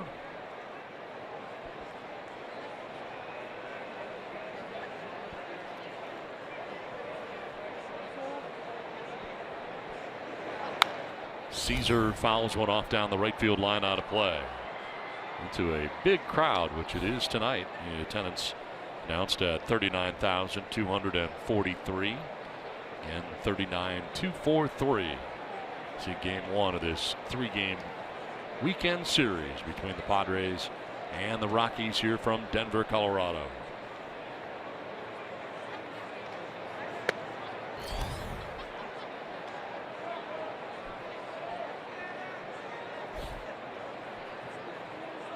Did a nice job up there on that rooftop, didn't they? They did. Sat out there for a game last year on an off day. Oh, look at you. On the ground to 3rd, Arenado throws out Caesar. Padres down in order on 3 ground ball outs. 7th inning stretch, 4-1 Rockies.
Seventh inning stretch is presented by your San Diego Hyundai dealers.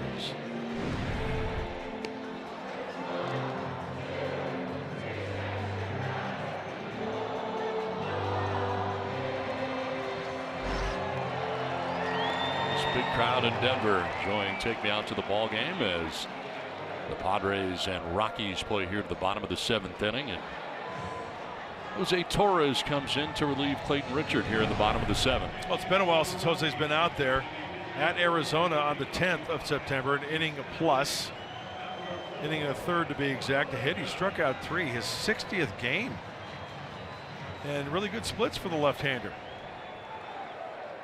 Almost a strikeout per innings pitched. I should say inning pitched. Likes to pump the fastball into the righties. Pat Valleca going to pinch it here in the pitcher's spot, batting for Scott Oberg. Oberg did a nice job, retired all 4 Padres that he faced, including a 1-2-3 top of the 7th, 3 ground ball outs.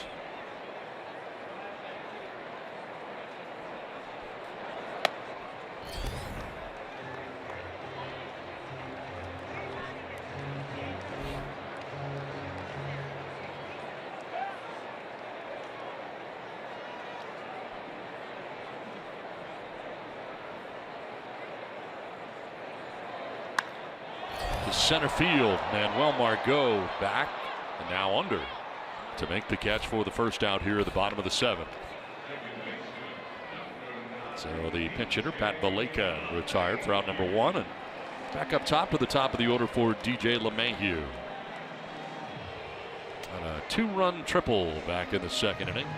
1 for 3 night for the Rockies' second baseman.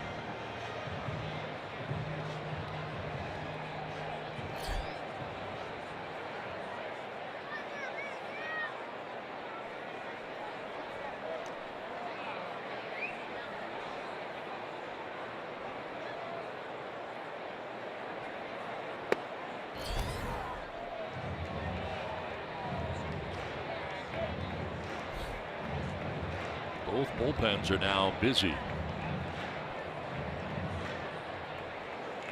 Jose Valdez up right now for the Padres in their pen as Torres works here with 1 out in the 7th.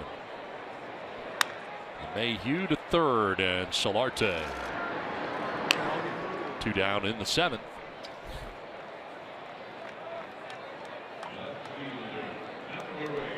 Fly out and a ground out for the first 2 outs here of the 7th inning. Pat Neshek is up again. He was up an inning ago and back up again here for the Rockies. Looks like he'll be coming in the top of the 8th. Very unorthodox delivery. You saw him working in that bullpen. Eduardo Parra 0 for 3 with that open stance from the left side.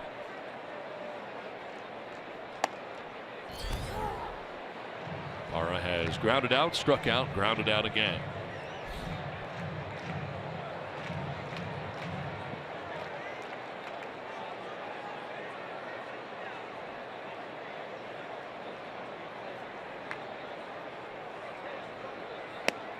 Bunted at it, no success, and down 0-2.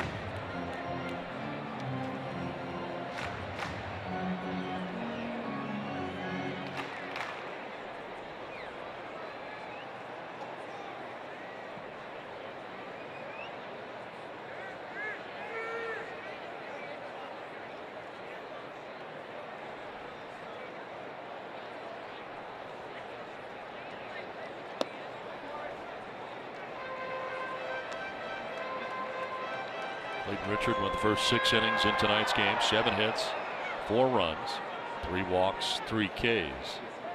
On the hook for this game tonight.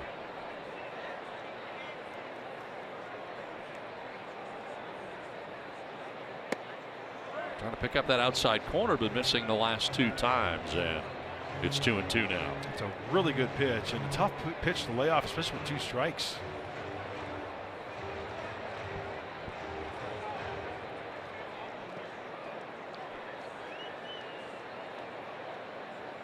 Another slider.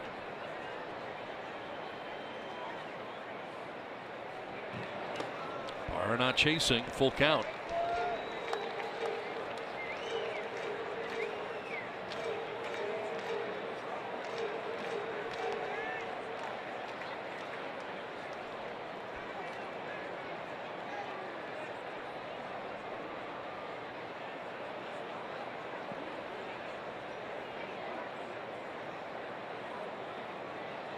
Going to the fastball away.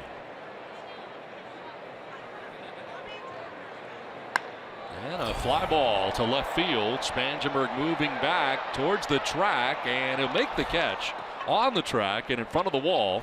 That ends the 7th inning. To the 8th we go. Rockies have a 4-1 lead.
All right, Mike and Mark, thanks very much as we play along here to the 8th inning. Pat Neshek, former Padre, into the game, the right-hander. Funky delivery, doesn't throw hard, very deceptive, tough to pick up. Good addition for the Rocks. And to elaborate on that winning streak, I know you know Terry Francona probably better than anyone. Could you see Terry Francona in the clubhouse after that game? Like calling the team meeting and saying, "This has got to stop. This losing's got to stop." And then walk out with a big smile on his face. No, he doesn't call many meetings. No, I not know a big he meeting guy. No. But wow, that is some kind of run. It sure is. They are poised and ready for a postseason run. Swing and a miss. Margot strike shot for the first out of the 8th inning.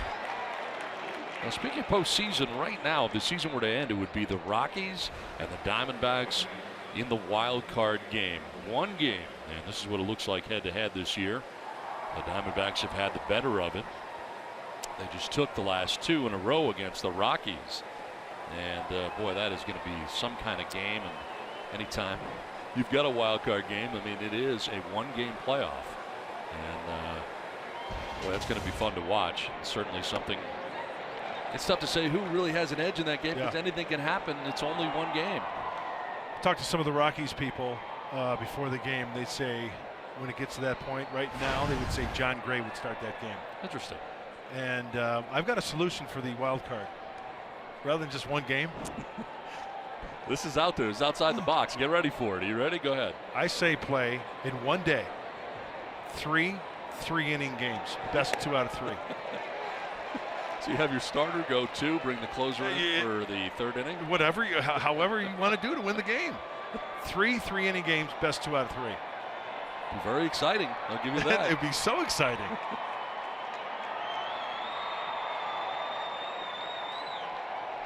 Carlos Asuaje down 0-2. And takes a pitch away. 1-2.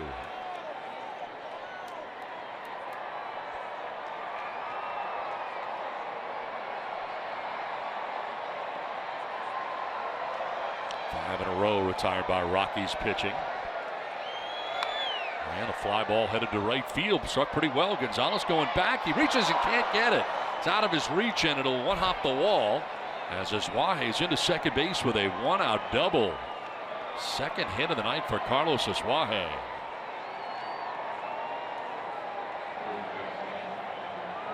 It looked like Carlos Gonzalez was going to get there.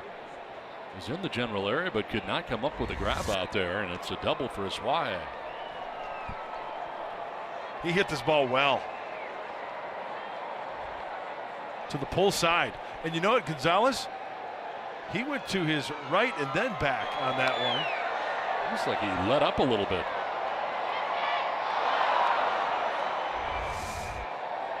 Doesn't seem to be the most fleet of foot.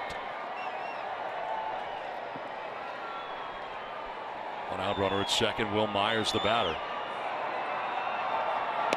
Will has provided the only Padres run on the night. His 28th home run of the year to left center field in the 6th inning. Home run number 28 for Myers. RBI number 71.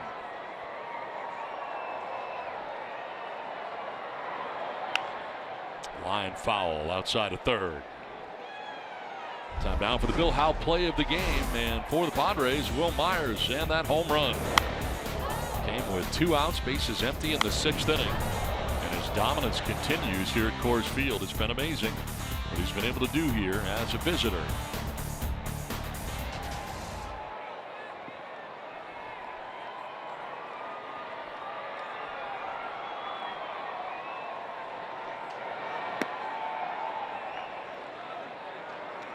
Unique delivery, right, from Neshek?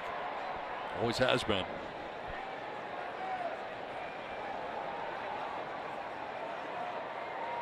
"25 games with the Padres back in 2011. Fly ball, shallow center. Desmond started back. Now he's going to come in, and he'll make the catch. Boy, speed helps you there.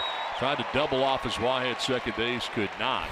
His first couple steps were back, and then he came on full bore in a sprint in to make that catch on Myers. The swing really fooled him. Yeah, absolutely. You have to respect that power of Will Myers and what he can do.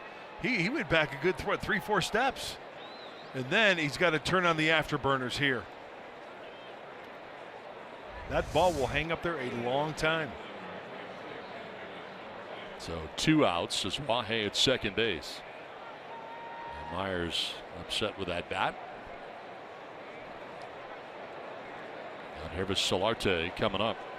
0-4-3 did reach his last time up, but on an error by Nolan Arenado.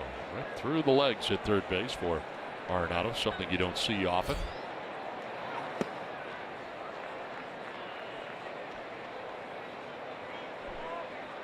Was his 9th miscue of the year down there at third base back in the 6th inning. One of 2 miscues on the night for the Rockies.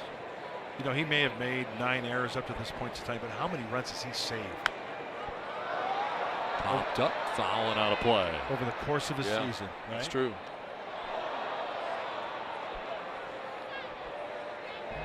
Runs prevented. Both the errors coming on the left side of the Rockies infield. The other error, a throwing error by Trevor Story back in the 1st inning. Allowed Manuel Margot to reach. It was quickly erased on a double play. 2 double plays induced by the Rockies starter tonight, Tyler Chatwood.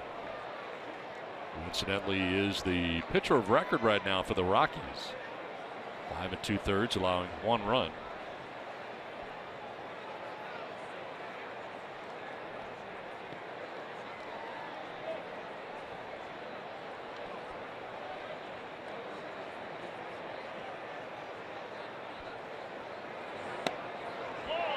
Strike 2.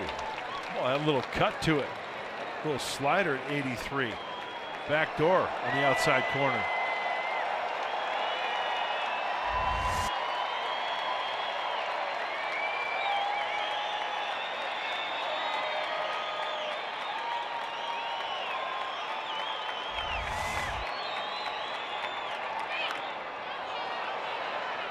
Foul back out of play. 2-2.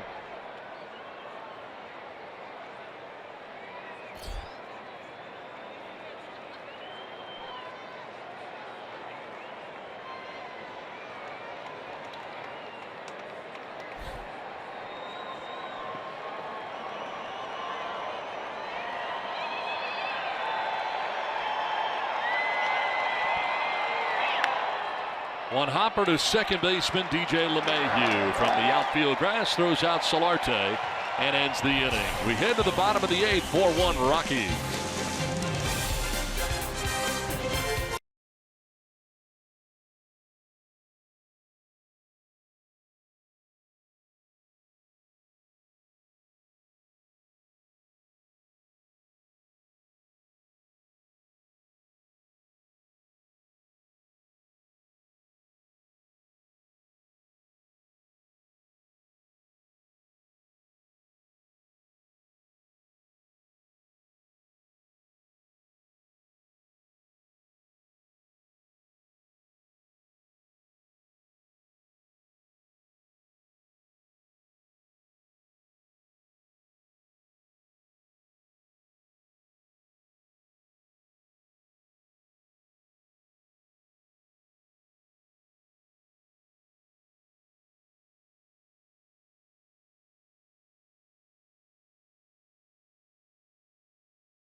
San Diego presents Padres Baseball, brought to you by Father Joe's Villages. Call 1-800-HOMELESS or visit neighbor.org to make a tax-deductible donation of cash, cars, or furniture. By Petco, where the pets go. And by the all-new Subaru Impreza. Subaru symmetrical all-wheel drive plus 28 miles per gallon. More than a car, it's a Subaru.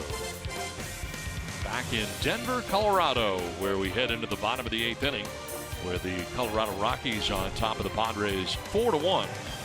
Jose Valdez coming into the game now for San Diego here in the last of the 8th. Jose last pitched on Tuesday in Minneapolis. He's held opponents scoreless in 6 of his 12 outings this year, this being his 13th. High ERA. There's a strikeout in that arm now. 17 strikeouts, 17 innings. Nolan Arenado leading it off here for the Rockies and taking strike 1. Arenado grounded out in the first, walked in the third, then singled to center in the 5th. It's one of 7 Rockies hits in the game.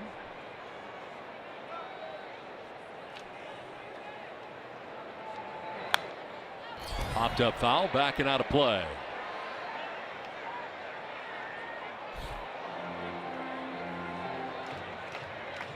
Jose Valdez taking over for Jose Torres. It's the 7th inning and a 1-2-3-7 in relief of Clayton Richard. Richard touched for all 4 of the allowed runs. 6 innings of work for Richard. 4 runs allowed. 4-1. Rockies lead here in the 8th.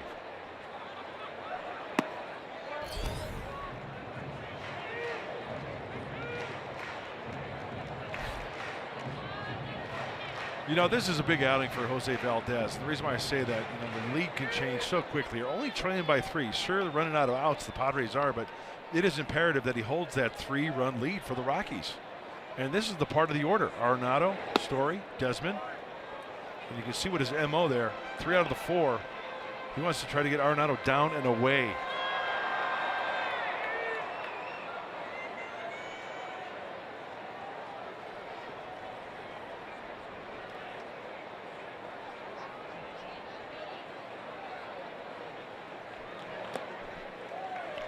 In the dirt, full count.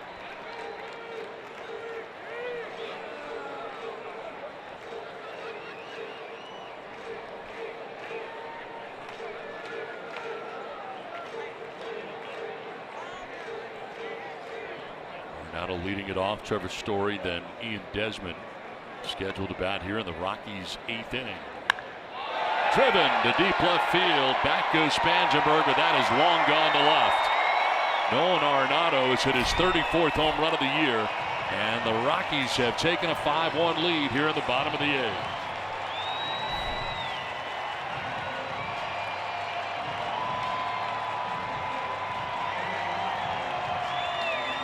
Well, we talk about location all the time, and looks like this pitch wanting to be down and away, and it leaks right into the power zone of Nolan Arenado.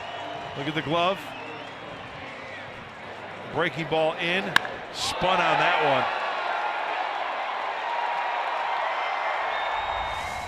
one. You said down and away, right? Yep. That's what you were looking for. Ended up middle end. Yep. And Arenado ends up with his 34th home run. 5-1 Rockies lead. Nobody out still in the 8th. And here is Trevor Story.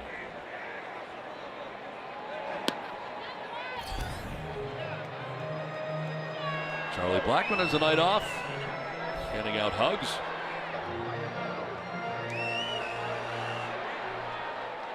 Tail of the tape on the Arenado home run, 428 feet. It's on a 3-2 pitch.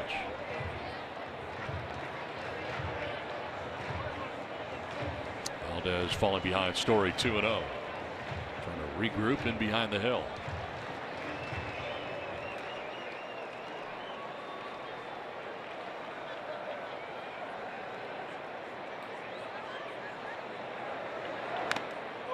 Fouled off of Hedges. Oh. Was that one down near the chin?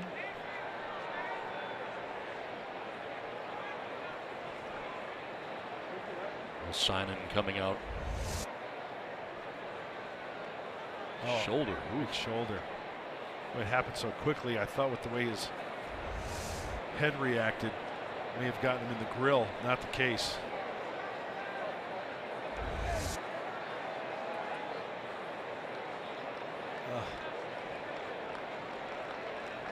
And once you know it, it gets it like right in between where those pads like meet, you know?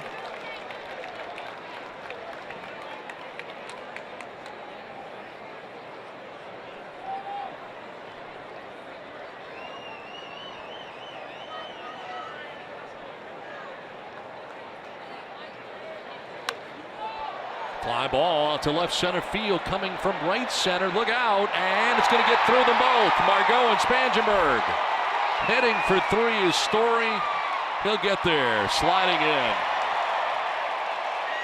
Almost a huge collision out there in left center field. Margot was well over into right center, and he came flying across, and he and Spangenberg both go after it. Ends up neither can make a catch out there, and Story ends up at third. Oh, Don, you're absolutely right. That is a long way for Manuel Margot. Oh.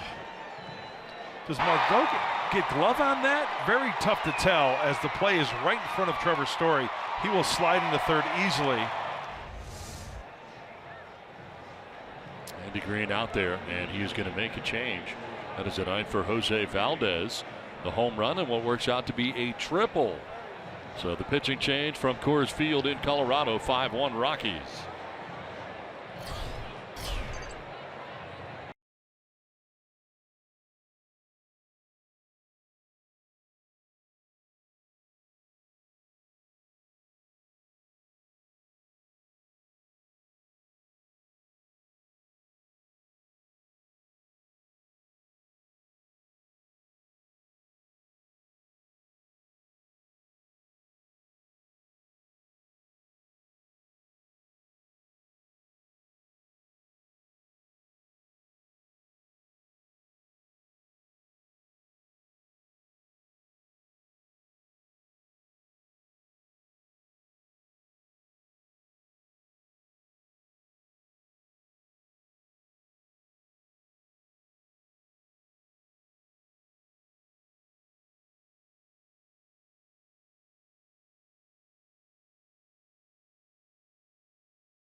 Game of the three-game series here from Colorado. It'll be Jordan Lyles, the former Rocky, going up against his old club.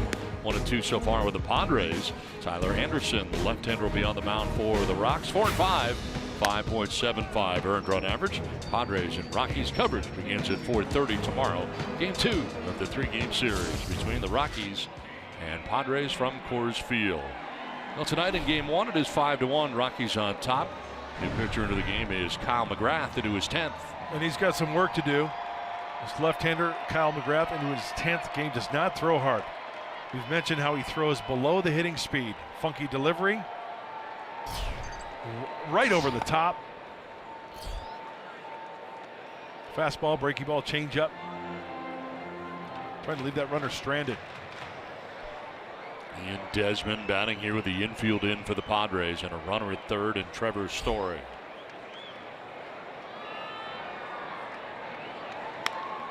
Lifts it to center. Margot is there to make the catch. Tagging at third is Story.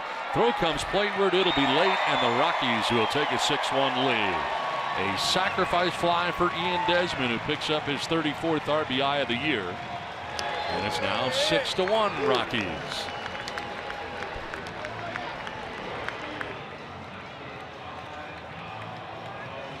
Well, that's all that Ian Desmond is trying to do right there, getting some elevated. Get the ball into the outfield to score that run.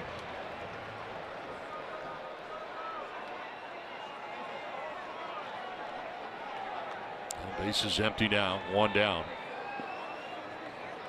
Into a shift on the right side go the Padres defensively against Carlos Gonzalez.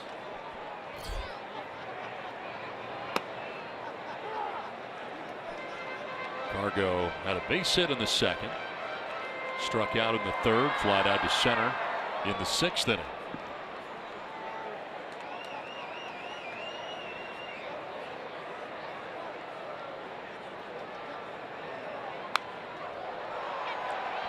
Fouled off to the left, and Kyle McGrath jumping on top here. 0-2. Jake McGee, hard throwing left-hander, up in the pen right now for the Rockies. Yeah, now that the save is out the window, right? You set down Greg Holland. Left-hander McGee getting hot. Former Rocky on the right there. Darren Holmes, the pitching coach in the bullpen coach / pitching coach for the Rockies. Good fastball, good curveball, Darren Holmes. One of the original Rockies.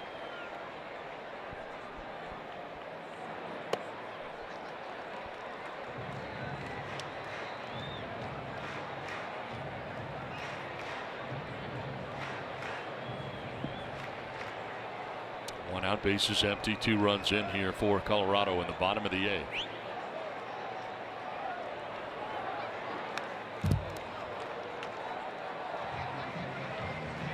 So the runs that were scored, charged to Jose Valdez, did not record an out. Gave up 2 hits, a home run, a triple. Didn't walk anybody, nor did he strike anybody out. Kyle McGrath allowing the inherited runner to score, charged to Valdez, and now 1-2 pitch to Gonzalez.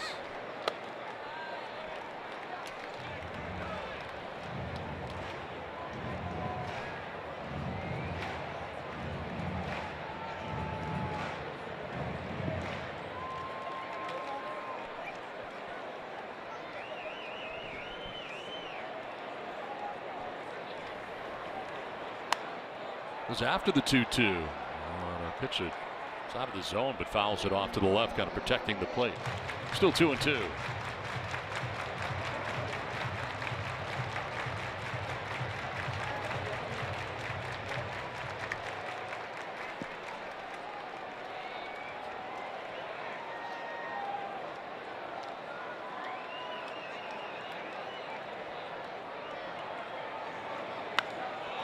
In the air to center, sending Margot back. He'll have room.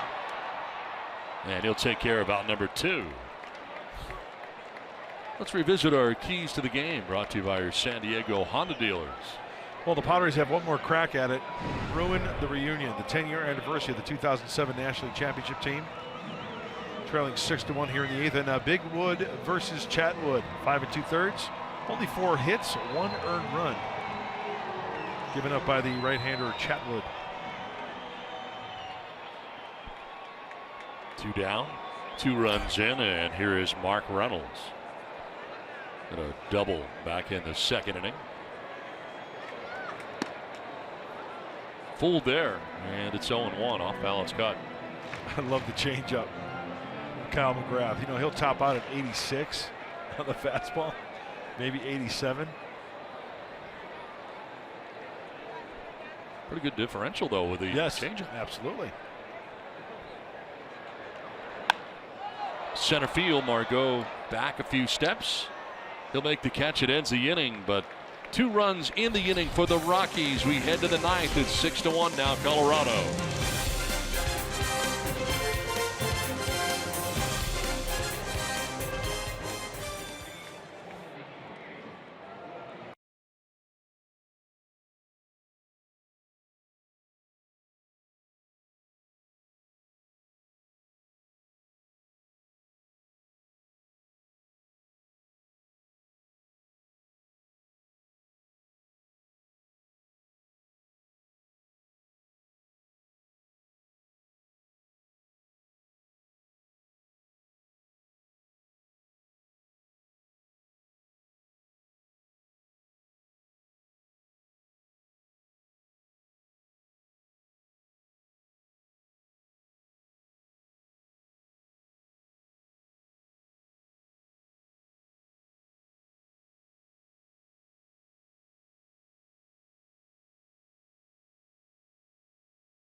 The starter tonight for the Colorado Rockies, Tyler Chatwood. 4th time that he has faced the Padres this season. Ends up going 5 2/3, 4 hits, 1 run. Walked a batter and struck out 3. The only run he gave up, the only blemish, solo home run by Will Myers. But the pitcher of record right now, with the Rockies expanding their lead with 2 runs in their half of the 8th. On top 6-1, and the new pitcher is left-hander Jake McGee. You know, one of the luxuries of any ball club that's in the race to have arms down there that have experience closing, even though this is not a safe situation, but Jake McGee, 19 saves back in 2014 with the Rays. He had 15 saves last year. You've got Greg Holland down there, and what a luxury it is to have a guy like Jake McGee in that bullpen. Hey, Donnie? Absolutely. He can close games out for you if you need him on nights that Holland not available. And tonight a non-safe situation, just trying to wrap it up here in the 9th inning. Corey Spangenberg, Eric Ibar, and Jabari Blash are the expected hitters in the inning. The wind has picked up here pretty dramatically. Ooh. Yes, it has. You know, wrappers flying around and some extra starch in those flags out in the outfield as well.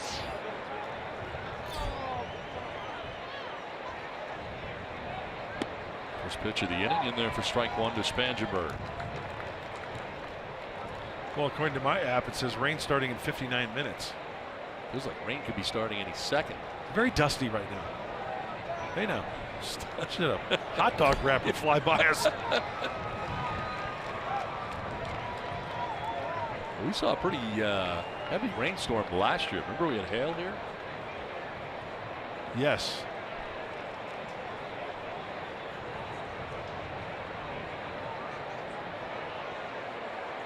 Weather conditions have changed quickly. Pitch outside, and it's 1-2 to Spangenberg. That was unbelievable. There is a huge cell around the Denver area as we speak. I think we should head for the cellar. Pitch outside, and the count 2-2. It can change very quickly here. Yes, boy, did it ever. Very pleasant evening. I mean, look at how dusty it is.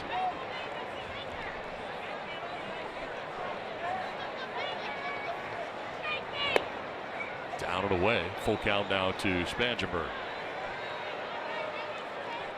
He at 94 miles an hour missing with that pitch. And Spangenberg, Ibar, Blash expected here in the 9th. 6-1. Rockies on top. Spangenberg strikes out to begin things in the 9th.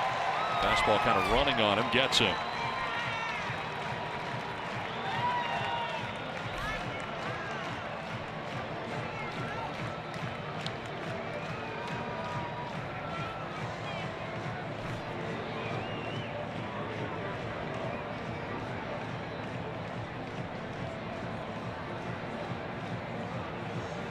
So one down here in the 9th. And it brings up Eric Ibar as walk grounded out twice.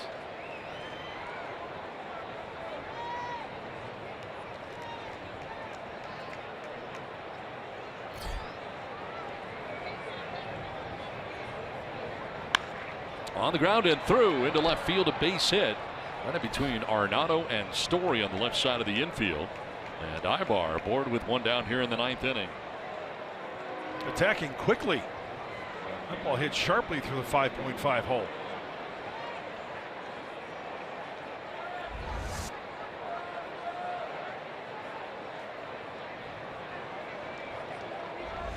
So a one-out single for Ibar brings up Jabari Blash. Blash has grounded into a double play. Did that in the 2nd inning. Grounded out to short in the 5th and then again in the 7th. So he's kept Trevor Story busy at shortstop in this game. As it takes strike one.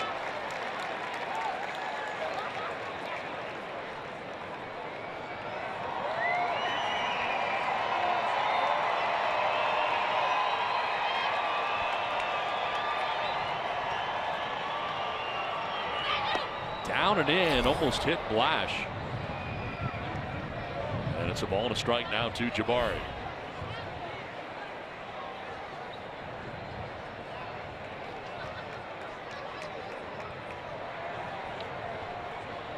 Spangenberg struck out Ibar with a single. 1 out, 1 on. Here in the Padres 9th inning.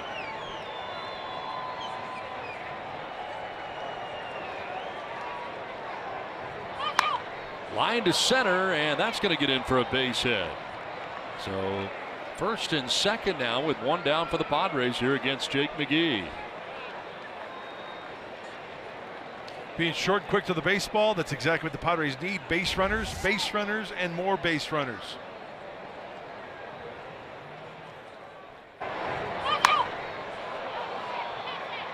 Good job by Jabari, taking it right back up the center of the diamond. Austin Hedges coming up here. Looks like Hector Sanchez on deck behind him would bat in the pitcher's spot. He has faced 3 hitters, struck out Spangenberg, but singles to Ibar and Blash. 2 on, 1 away.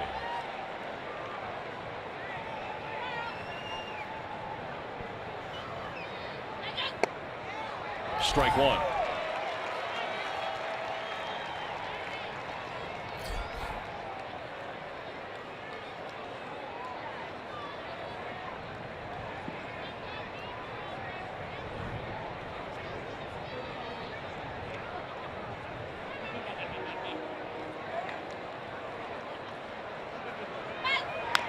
On the ground foul outside of third. It's 0-2. I'll tell you what, it's a red flag hair hat warning. You're wearing a toupee tonight? Hold on to your hair hat. My goodness. Extra glue needed. Not a good night. I wouldn't hang around for the end of this. No. You and your hair hat would leave the ballpark? That might be one there. Oh, no, that's a napkin.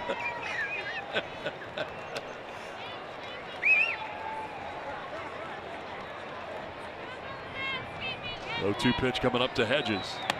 And a swing and a miss. Second strikeout of the inning for Jake McGee. Got to climb the ladder on Austin Hedges. 2 down. Good sequence from the right-hander. I'm sorry, check that. Left-hander McGee to the right-handed hitting Austin Hedges.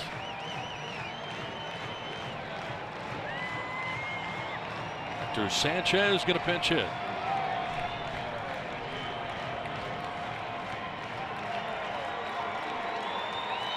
With 2 down and 2 on. Padres down to their last out here in the top of the 9th inning.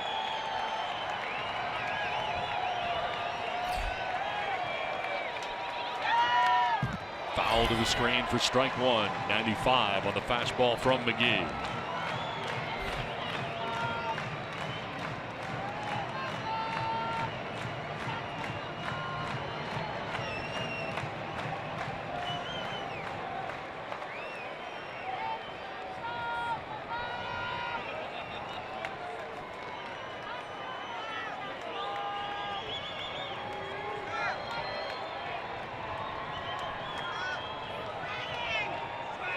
Sanchez to center field. Desmond coming in to make the catch that ends the ball game. The Padres strand 2 in the 9th inning. But it is a 6-1 Rockies win in game 1 of the series. So a 6-1 Rockies win. Padres Live is next. Mike Pomerantz, what's in store?